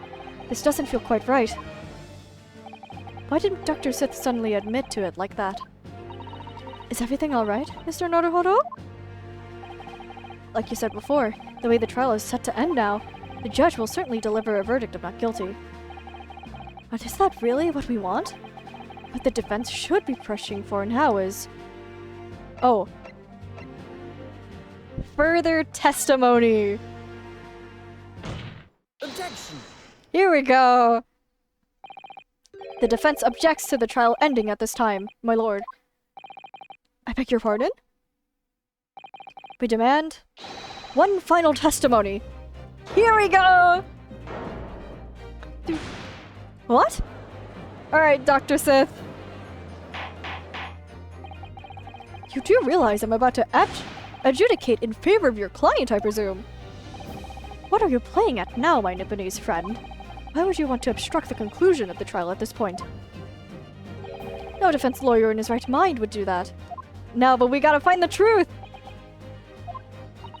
Mr. Naruhodo, what exactly are you thinking? The truth. The whole truth. And a way to bring it all out in the open. Right! Yeah, Sholmes did tell us, hey, if you're gonna open it, make sure to pry it wide open. Yes, in hindsight. Oh, hello, Sholmes! We were just talking about you. Ah, yes, one word of warning before I go. If, in the course of the trial this afternoon, you perceive even a shadow of doubt about the truth, don't let it out of your sight. Pursue it like a dog with a bone. To the bitter end, you understand. Do not falter, whatever may come to pass. Alright. Oh, that has to mean that, like, the Hound of Baskervilles has to be related to this too, right? Otherwise, Sholmes wouldn't have said that. I'm sure Mr. Sholmes knew. He must have deduced that this would happen. Yes, I'm here in court to advocate for my client, and to secure an acquittal. Obviously. But that's not all. I believe that I have a duty to the court, to pursue the whole truth of the case, until every last detail is laid bare. And that is why the defense calls for further testimony from Dr. Sith. Testimony from me? About what? Oh. About the nature of your collaboration, Mr. Enoch Trevor. Huh. In case it's escaped your attention, I've already admitted to everything I did. Well, not verbally. You only said, yeah, I did it. The whole truth has already been revealed. No, but what did you do? So stop wasting everyone's time. As his lordship made very plain, your client will get the acquittal you want for him. There's simply no point protracting this business further with another tedious cross-examination. Objection! Oh! Oh! Van Zeeks! Pray forgive my careless handling of that hollowed bottle. I slipped.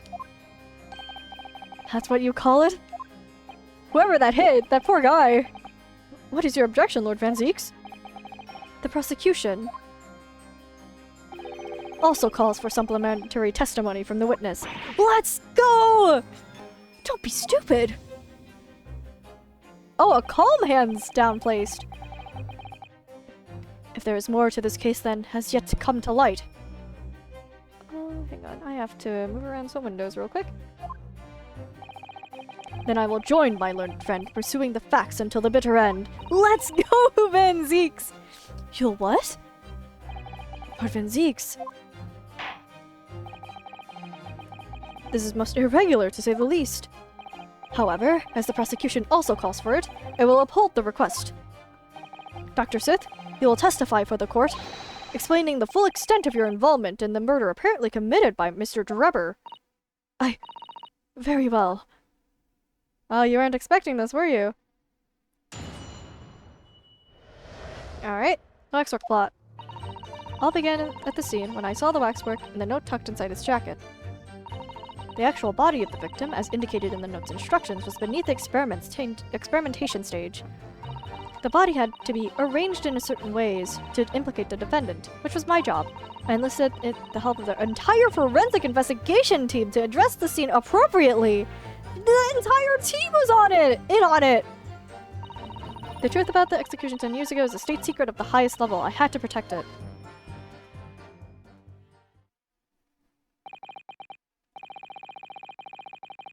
So I was right. The stage and the machine were all specially designed for this reception. So it seems. And all meticulously prepared. You did well to see it through. You're a very shrewd boy. Can you not say it with that expression? So kind of you to say. And what about this autopsy report then? All I did was record the location of the body as being in the Crystal Tower instead of under the stage. That's all? That's a terrible corruption! Only my team were aware of the deceit, and then only under my explicit instructions.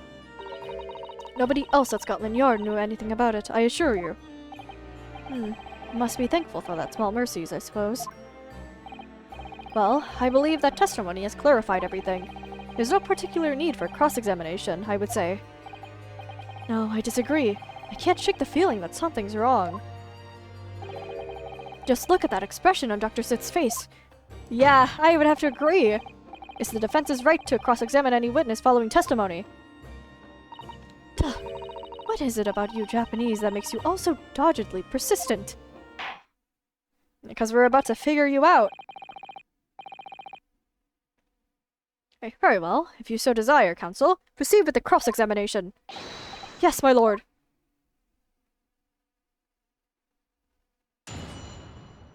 Alright. No waxwork. Plot. It all began at the scene. Jacket. The actual body of the victim, as indicated in the notes instructions, was at the experimentation stage. The body had to be arranged in certain ways to implicate the defendant, which was my job. Okay, enlisted the help of the entire forensic team to dress this appropriately. I think this middle one is the only thing that she would elaborate more on.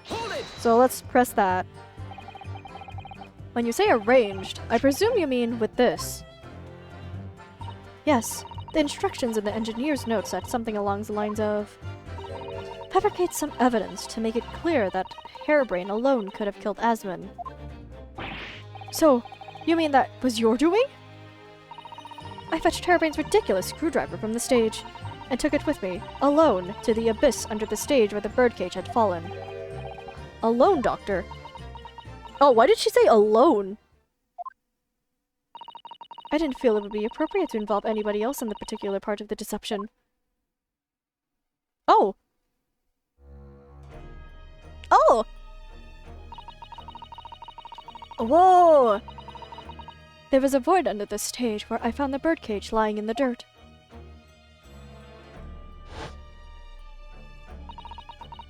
I approached it, leaned down, and slowly opened it up. Then, I took the screwdriver in both hands and plunged it into the man's chest. Wait, but that feels incorrect. No, that feels incorrect. 'Cause if that's the case, then why is the blood dripping downwards? If he was lying down on the ground, then shouldn't it have just, like, pooled around him? Like here? Why is it dripping downwards?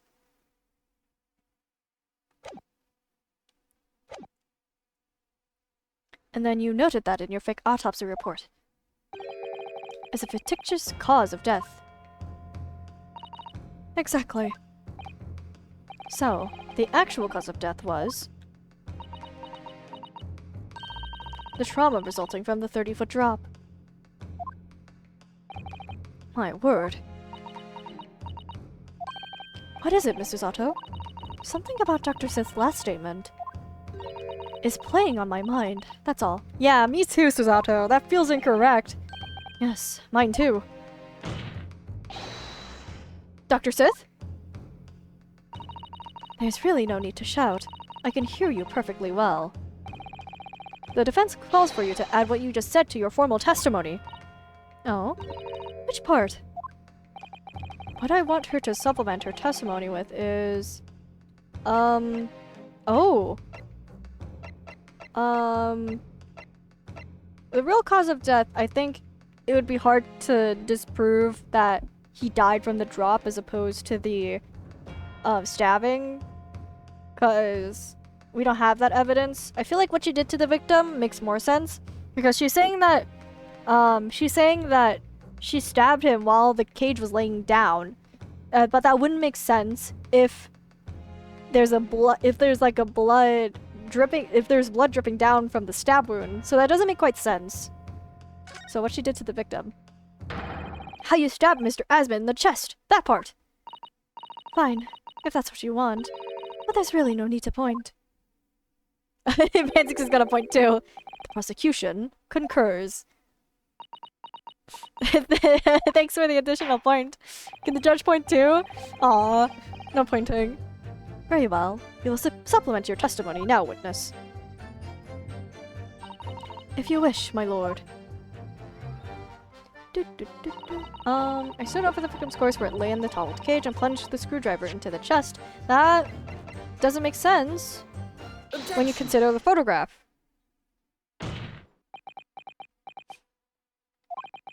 I've got a nasty feeling that this inconsistency points to an extremely uncomfortable truth. Yo, this new theme?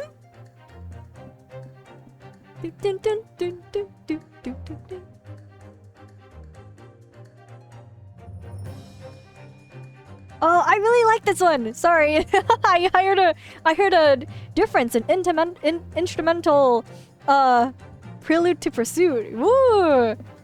Yeah, I heard a difference in the music track, and I was like, oh, a banger? Whoa! Listen to the strings here. Sorry, I'm kind of jamming out. What on earth is the matter, Council? Have you lost your tongue? Wow, the strings work really well in this piece. Sorry. I apologize, my lord. Dr. Sith, in that last statement of yours, there's just one point that seems to defy explanation.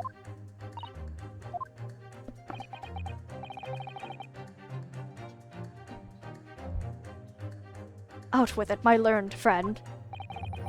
There's an obvious inconsistency between your description and this photograph, which shows the victim in the birdcage following the events that led to his death. Objection! The court has already examined that photograph in depth. There's nothing new we can learn from it. Objection! No, I beg to differ. Yes, we have already considered it. That's true. But we now know the facts to be different. What do you mean? I believe we should let the defense explain. Where in this photograph where we see the alleged inconsistency with the witness's statement? It's here. It's the blood. Take that! Look closely at the bloodstain on the victim's chest. It clearly extends in a downwards direction towards the man's feet. And why is that significant, Council? Because if he was laying on the ground, then it would just pull out evenly. But that wouldn't make sense, because there's a downward drip.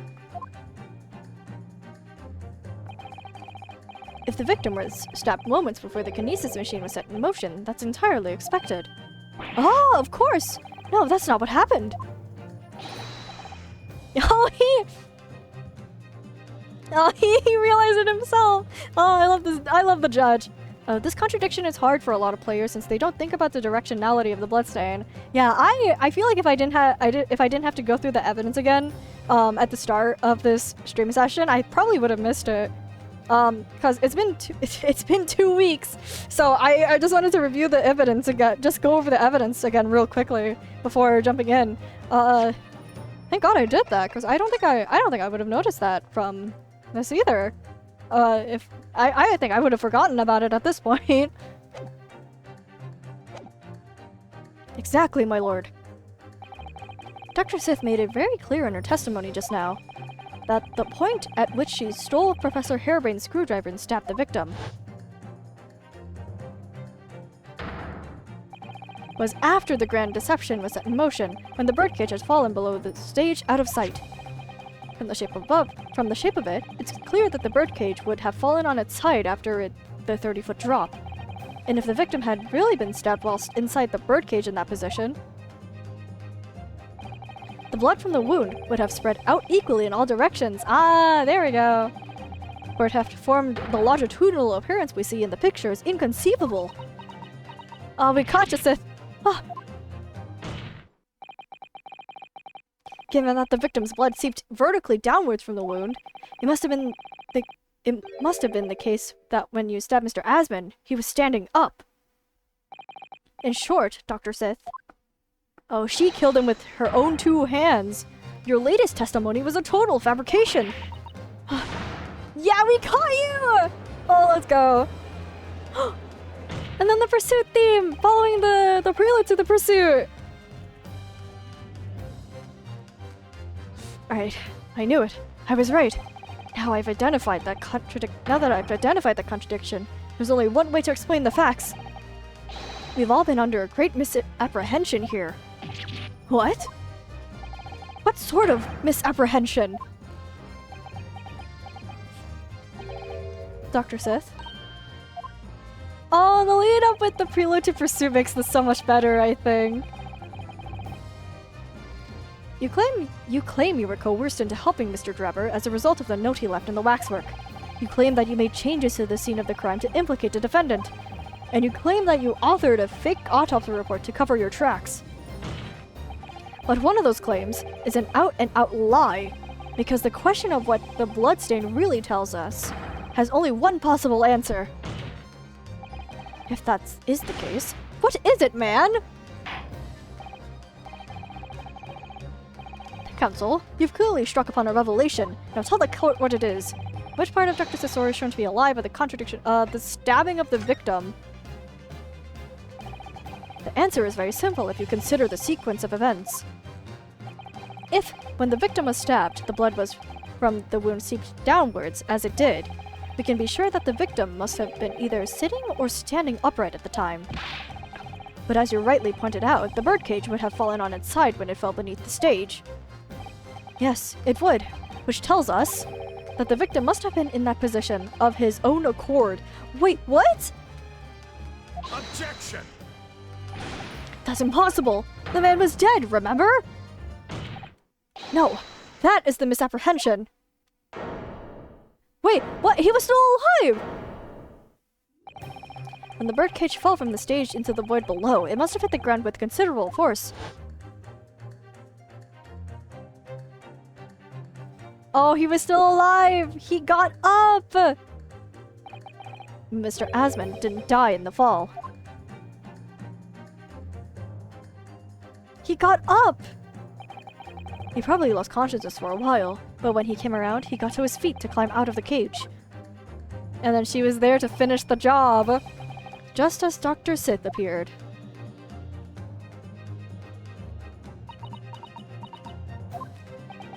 If the victim was in fact alive at the point of the time, it changes everything.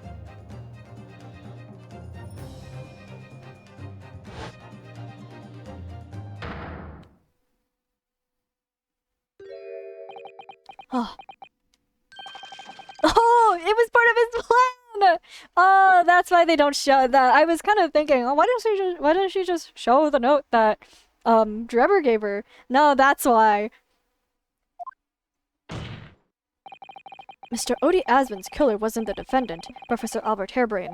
Nor was it the mastermind behind the stage trickery, Mr. Enoch Drebber. It was you, Dr. Courtney Sith. Ugh. We got you! Can't exactly yell at this point in time because it's late at night. But we got her ass! Can this possibly be true? Have you been taking me for a fool? It was you, wasn't it? You killed him?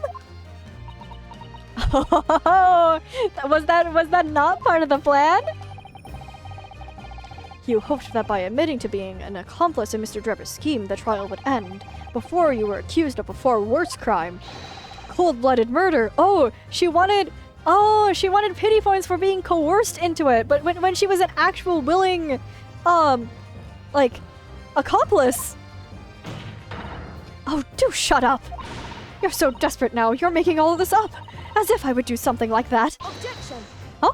Oh, Susato! I assure you the defense is not desperate, Doctor. Mr. Nodohoto has established the facts using evidence and logic alone. Ha! Logic? Don't make me laugh. Sadly, your logic has a gaping hole in it. What? What do you mean? I thought it was obvious. A motive, boy. You're lacking a motive. What possible reason would I have to kill Mr. Asman?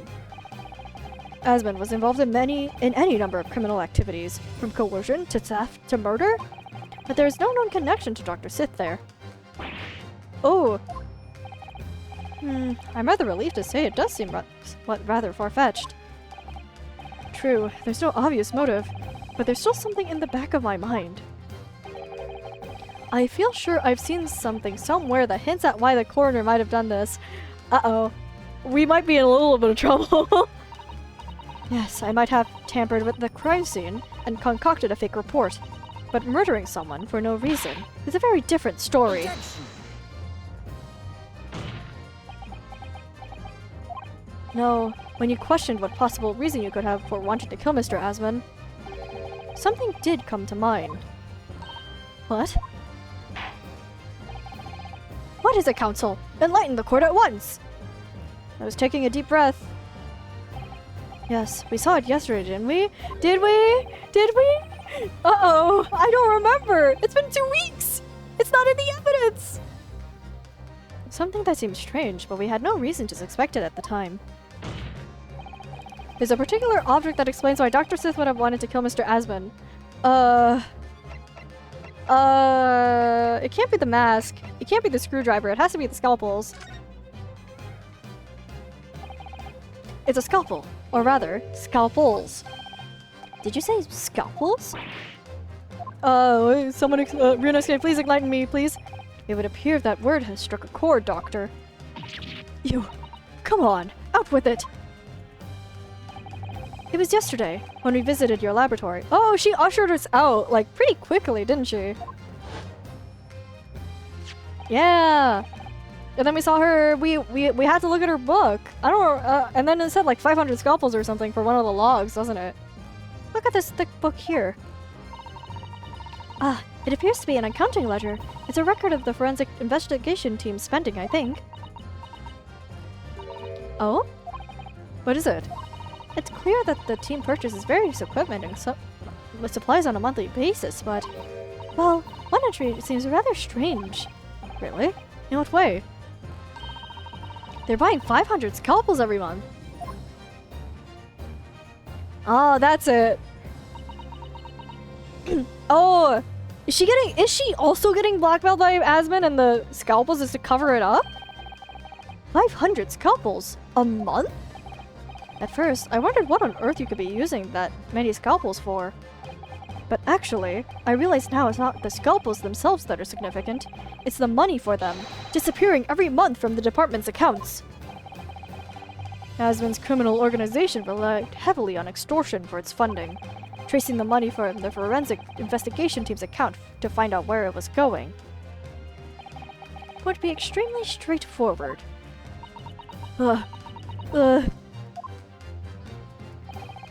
10 years ago, when Mr. Asman was still a journalist and wrote this article about Mr. Drever, he may well have stumbled upon information as he was researching the story.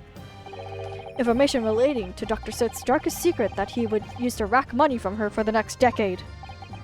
Her darkest secret? Good lord! You mean...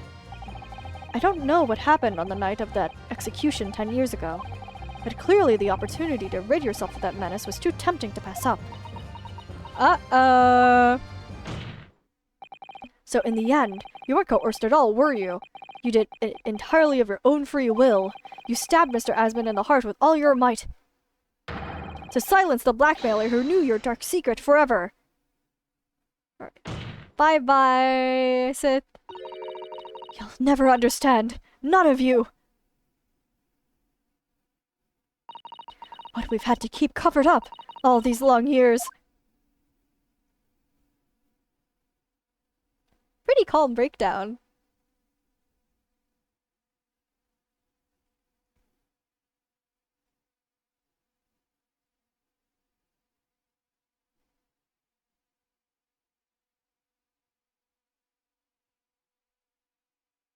Alright. As very little of the machine remains after it was ripped apart by the bomb, the truth of this case can never be properly established unless you speak out. And if you decide not to, it's very possible that Courtney Sith will escape punishment for her crimes. Please, sir, own up to what you've done, and tell the court the truth about what happened. Oh? 10 years ago, you told the truth, and you were robbed of a bright and successful future as a result. I can certainly understand your bitterness and your consternation now. However, this is surely the chance you've been waiting for, to sever the hold that fate's had over you all these years. Super high voltage instantaneous kinesis? I mean, really? Oh?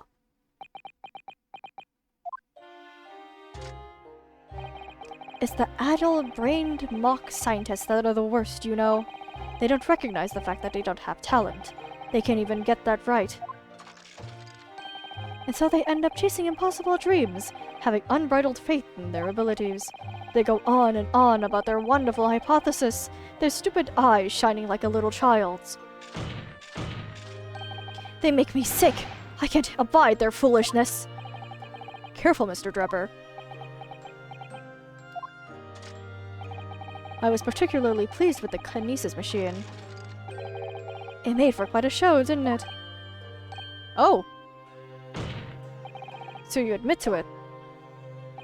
You admit that it was nothing more than a sham made for the purpose of killing the victim. Yep. Yes, I admit it. I did it all, in the name of revenge. Yeah, I sure did. Revenge for the future that Mr. Asman's article had deprived you of 10 years earlier. But the revenge you sought didn't stop at Asman, did it? Which is where that very particular waxwork comes in. Yes, I see. The condemned Vic convict that you saw rising from the grave in Lowgate Cemetery 10 years ago. If your account of those events was at all true, then obviously Scotland Yard couldn't afford to acknowledge what had happened. Even if it meant discrediting a bright young man and crushing any future career he might have had. So your plan required that you abduct that particular waxwork model, in order to exact your revenge on Scotland Yard as well. And on Dr. Sith, to be precise. Did you know it was Sith?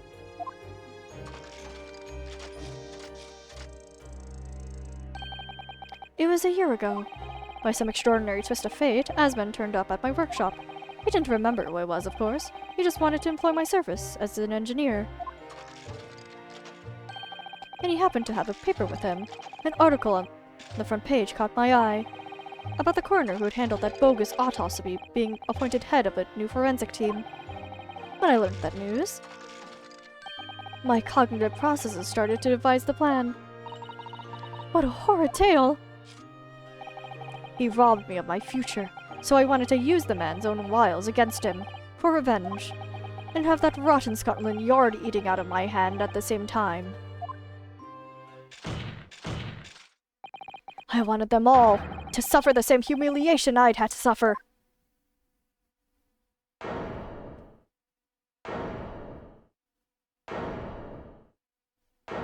Poor guy.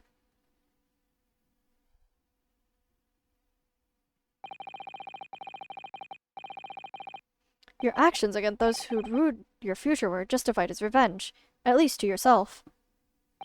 Certainly, no one has the right to destroy another's prospects, especially for purely selfish gain.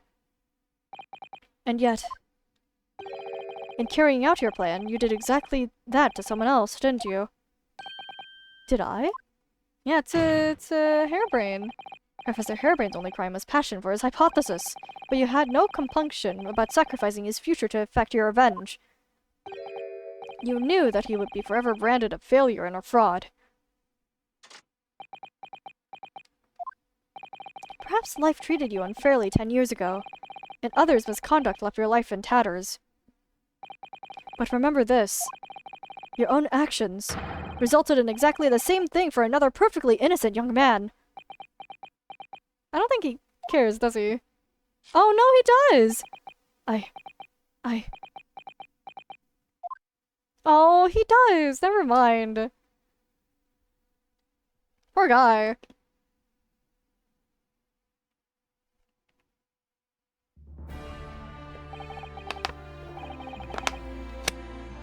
Oh, excuse me. Lord Van Zeeks, what of Dr. Sith? An immediate warrant for her arrest has been granted, and she's been remained in custody, my lord. Remanded in custody, sorry. I presume she will face trial in the coming days, along with Mr. Drebber. A most regrettable situation indeed. She's made great contributions to her profession over the years. It really is a hard truth to swallow. However, that is a topic for some future occasion. For now, Professor Harebrain. Hello, buddy! It took us a while, but we got here. Oh, yes? It seems there was a great deal more to your experiment than you realized. However, I think we can assume now that all the sordid details have been brought to light. This has been a very long and profound trial, but I'm pleased to say you're absolved of all guilt. Hi, yeah, buddy. This whole experience has taught me a very great but painful lesson. Me, this dedicated scientist, this devotee of natural philosophy. I've been selfish and self-centered, and above all, a fool. Aww, Professor. I've spent my life thinking of nothing but my research. Misguidedly believing that I could do whatever I set my mind to, despite my lack of talent. And the worst of it is, in the process I've caused others pain and misery. Others who are far, far greater people than I. Aww. No, Professor. That's not true. Huh? Don't tar yourself with the same brush as Drebber. What happened was his doing and his alone. This outcome is his fate, not yours. You're not to blame, in any way. Lord Van Zeeks. Yeah, he stole his friend and he still cares about him. And the derision with which he referred to you earlier, calling you a fool, talentless even. The man has no idea to believe in yourself and work your fingers to the bone to realize your dreams. That's laudable, not laughable. No one has the right to deride another for such choices. Let's go, Bitzeeks! Oh. Thank you, Baroque. Aww. So, ladies and gentlemen of the jury? Yes, my lord? It is this court's expectation that you find the defendant not guilty of the charge of which he stands accused. I presume there are no objections? None from me, my lord. Certainly not. This trial has really made me think, but this is the right decision. It's all been proven methodically and rigorously. I have no misgivings whatsoever. Oh. What's that? He's done, is he? It's all over? I don't think she was paying attention. I don't know what's become of the yard these days. I don't recognize the place. Aw. Very well. In that case, I hereby pronounce the defendant not guilty! Yippee!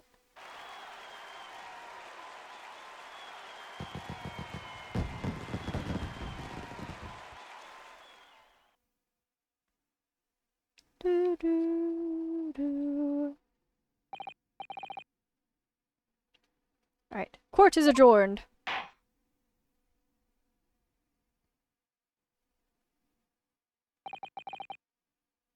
It's over. That was some trial.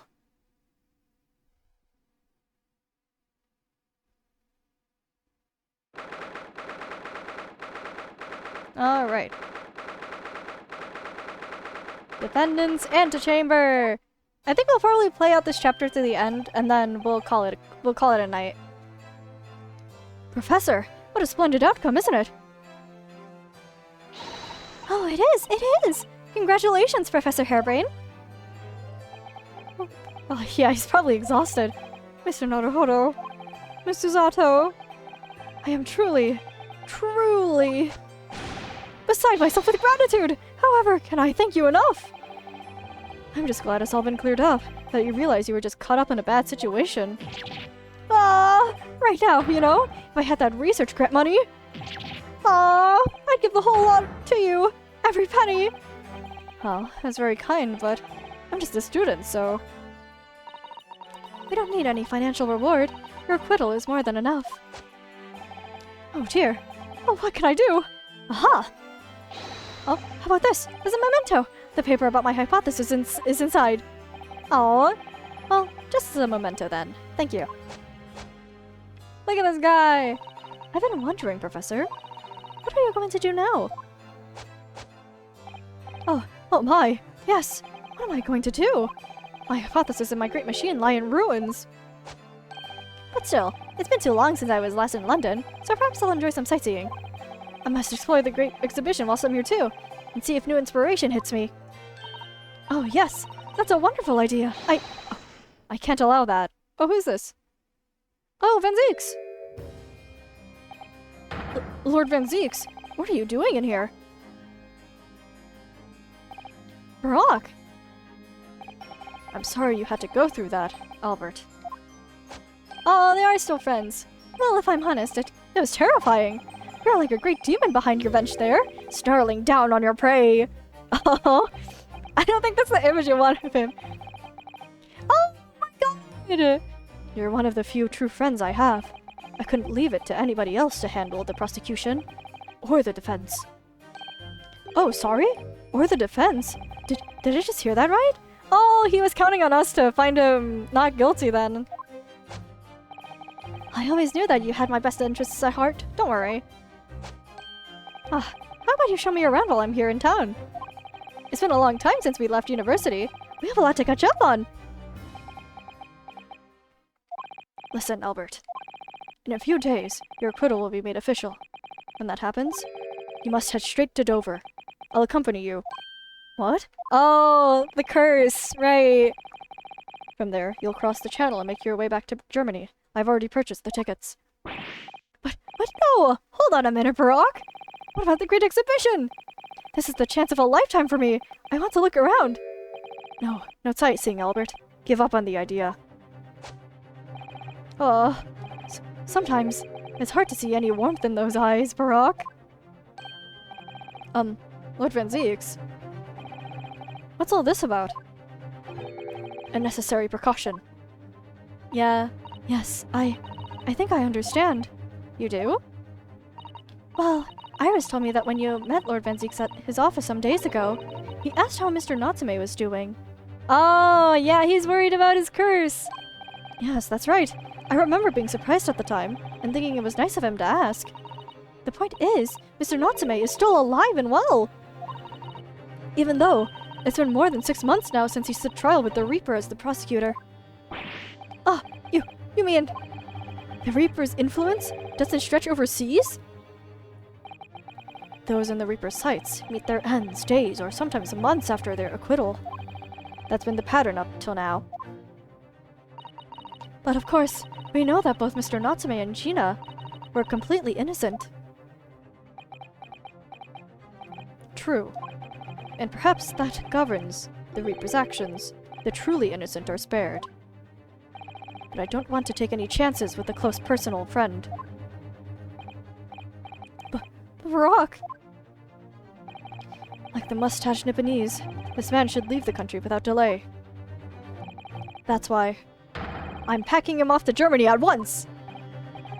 Right. Oh, he wants to protect him. Does your friendship package get any say in it? Goodness! Was this your intention all along then, Lord Van Zieks? In court, where people think of him as the Reaper, this man seems absolutely merciless, and yet, sometimes, I feel as though I don't understand him at all. He was asking very pointed questions to make sure he gets the full acquittal. It's time to go, Albert. Back to the prison for the time being. Yes, alright.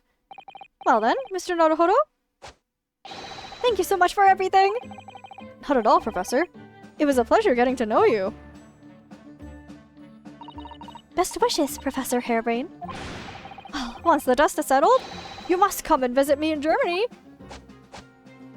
Anyway, goodbye for now. Look at this dude. He's so funny.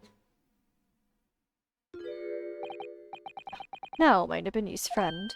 Oh, yes? I thought you'd gone too. We have matters to discuss. Can you spare me some time? Oh. You want to talk with me? I'll be waiting in the courtroom in 10 minutes. Oh, it's the waxwork, isn't it? Well, that was strange. For some reason, I didn't get the sense of impending doom as he walked away this time. Uh-oh. The enigma, Baroque Van Zieks. What does he want to discuss, I wonder? The answer awaits in the courtroom, I suppose. Here goes, then.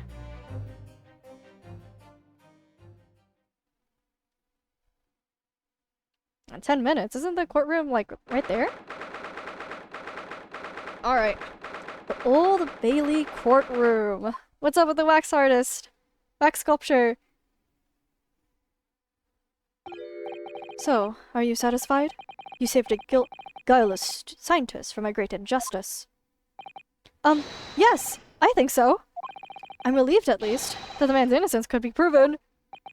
Out of the courtroom, he's as spineless as ever. Anyway, I imagine you've been wondering where my animosity towards you Nipponese comes from. Oh, shit! He's just coming out with it!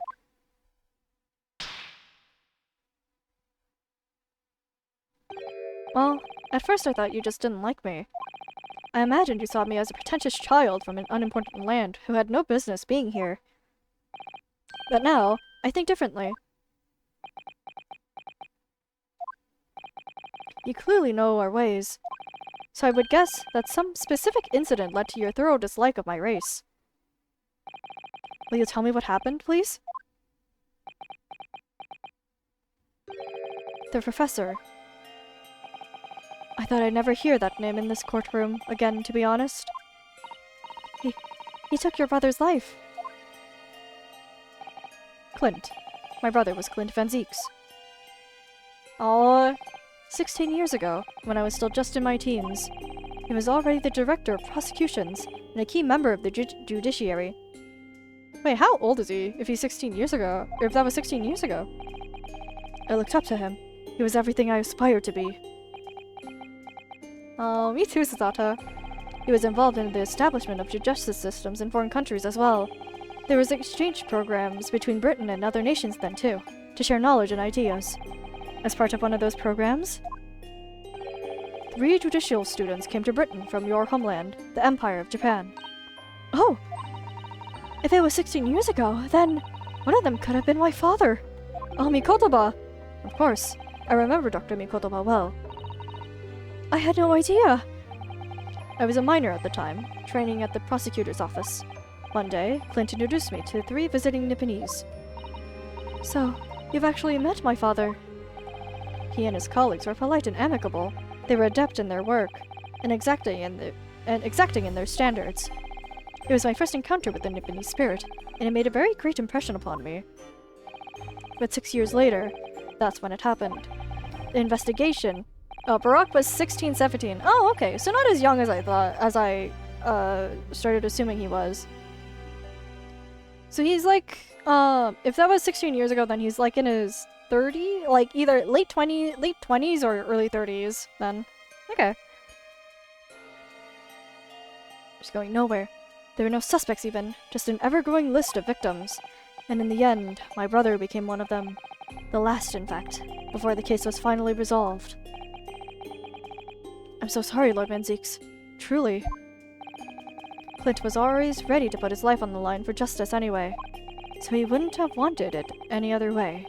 He lost his life to the killer, but it was his victory in the end. For me personally, though, it was a great loss. I found myself in a very dark place indeed. Aww. Oh, he is, I know he's in the court record, but I can't really access it right now. I just don't remember, what the exact number was.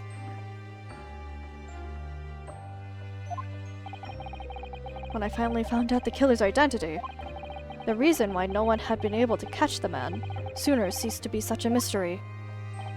He'd been hiding in plain sight all the time. In plain sight? Are you aware of political events 10 years ago? It was a period of extreme sensitive diplomacy between the British and Japanese empires. A new treaty was being forged, I think. Correct. The Anglo-Japanese Treaty of Friendship and Navigation was being concluded. The leaders of both countries were deep in extensive political discussions. Which is why this particular killer's appearance in court was conducted as a closed trial. Oh, he was one of the visiting students then. If the British public had known the identity of the killer, not only would the treaty have been in jeopardy, but our two nations could very well have ended up at war. What? A war? Between Britain and Japan? But that would mean... Oh my! You mean to say the professor was a student? Oh, he's walking over!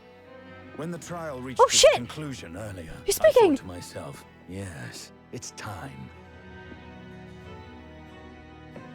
Time for you to come face to face with this hideous monster. I borrowed the key for the mask from the proprietress of the Waxwork Museum. So see for yourselves now. Confirm it with your own eyes. The truth that's been hidden this past decade.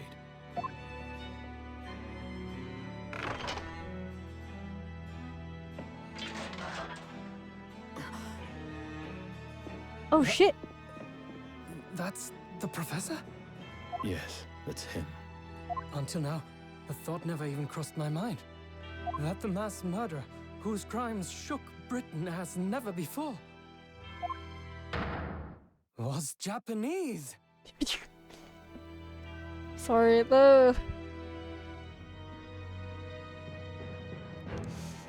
I'm sorry. The way... I know... I shouldn't be, like, scoffing or giggling at this. But the way he said it was really funny. Or the way that, it was delivered.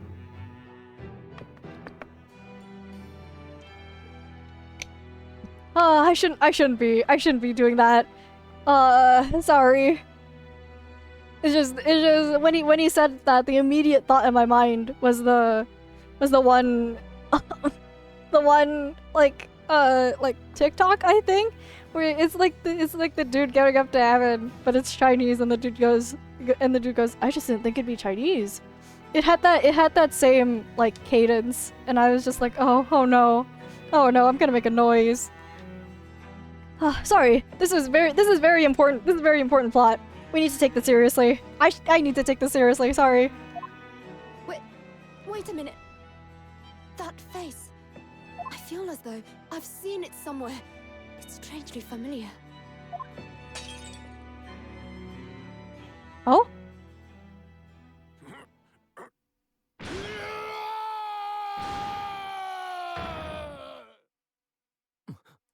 Oh?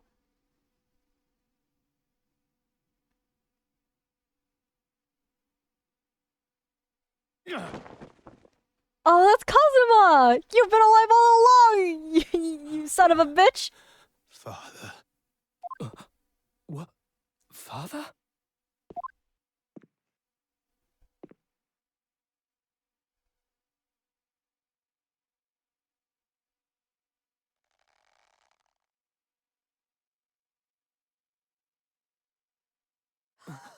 Yeah, they both knew it immediately, too. Kazuma! He's back! He's alive! My best friend, Kazuma Asogi. Oh, and his theme is back, and it's better than ever! After a whole year, finally his memories returned. Oh, he doesn't have his headband.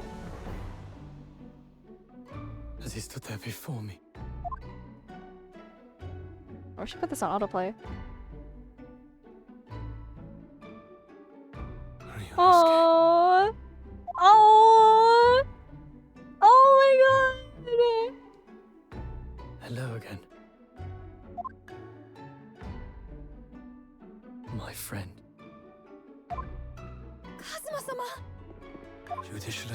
kotoba.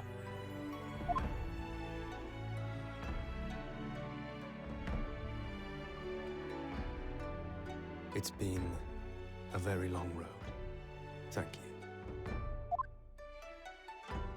Thank you for guiding my friend here when I could not.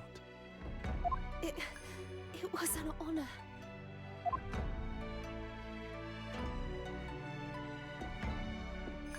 I knew you wouldn't die that easily. Kazuma. I owe you thanks, too, Aw. for taking good care of that in my absence. Oh, Oh, it's Katana. Karuma. The great blade of the Asogi clan. Passed down through the generations.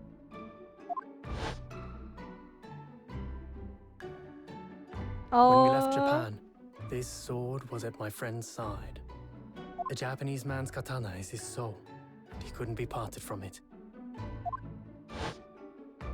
But then, when the incident happened,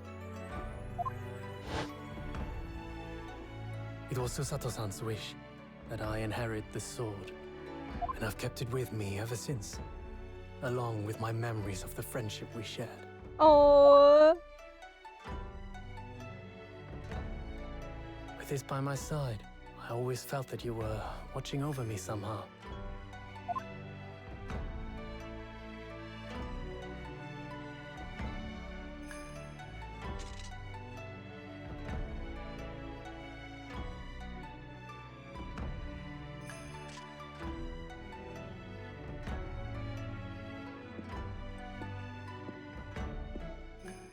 I've made it. At last. Father. Are you saying... Surely not. You mean, you knew all this time? I'm looking at it, but I still can't believe it. This mass murderer is Kazuma's father. What happened?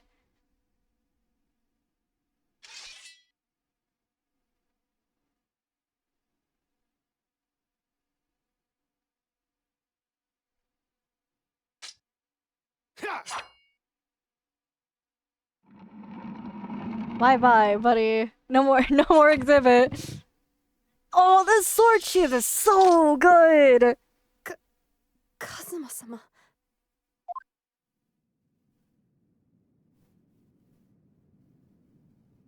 Ryunosuke, we have much to talk about, but now is not the time.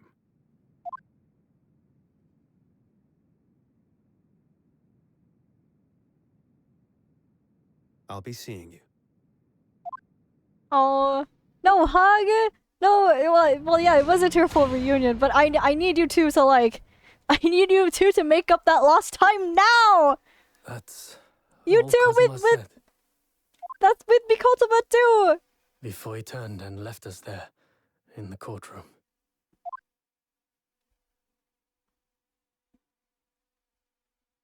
Oh, that's it. So he's the living after-image of the man who took my brother's life, is he? Yes, Kazuma Sogi, my best friend. 3 months ago, when Lord Strongheart introduced us, I had an inkling there was something there, some connection. But why did Lord Strongheart do that? Why did he make Kazuma Lord Van Zeek's apprentice? When he was suffering from amnesia, too. The man was apprehended, even executed. But his legacy just won't die. That's the sad truth. Anyway, that's all I had to say. I thank you for meeting with me as I asked. Oh, there he goes.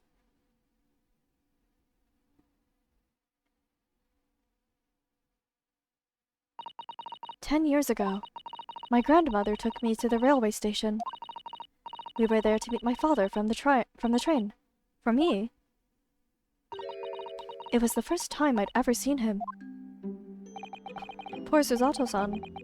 All this is tied up with painful memories for her, too. She's never talked about this with me before, though. It took time to adjust having father around, but just when I was starting to get used to it, he called me into his study one day. He told me that a great friend of his had passed away in London, and that the friend had left behind a son, a boy, 7 years my senior. Father told me the boy had made a promise to his late father, so he was starting to become a defense lawyer. I wanted to help, so I studied to become a qualified judicial assistant. As I'm sure you've worked out, that young man's name was Kazuma Asogi. So you see, that's how he and I met.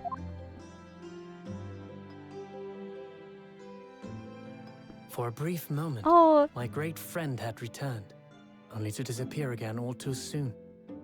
But in that fleeting encounter, something stirred. Something that had been dormant for a long time. As if great wheels had been set in motion. I could almost hear them creaking into life. In some ways, it was the end of a chapter, but in many, it was the start of a new one.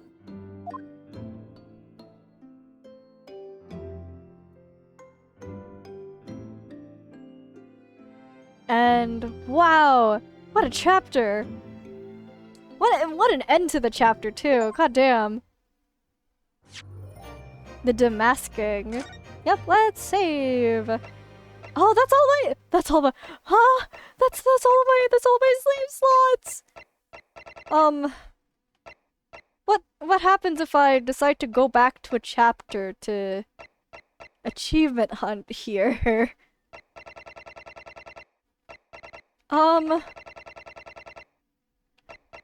You know what? Last save file we go. Oh, Twisted Karma and His Last Bow, episode 4. Oh, that was only episode 3? Oh my god. The Resolve of Yunosuke Naruhodo. Alright. That's all we've got for tonight though. My throat is dying. But thank you guys for stopping by. Thank you guys for watching. That was a good chapter. I will have the time to play it more. Thank you guys for dropping by. We'll have a lot more time as we head out here. But streams for the rest of the week. Tomorrow we'll be continuing Honkai Start Row. We'll be speedrunning through the story as much as we can. Then after that, on Thursday, we'll be having the usual IDP rank stream. But that's all I've got for you guys tonight. We'll see you guys later. It's back to be back. What? What did I say? I meant to. I think I messed up saying it's good to be back by saying it's back to be back. Whoops. But thank you guys for stopping by. We'll see you guys later. Have a good night. Bye bye. Have a good night.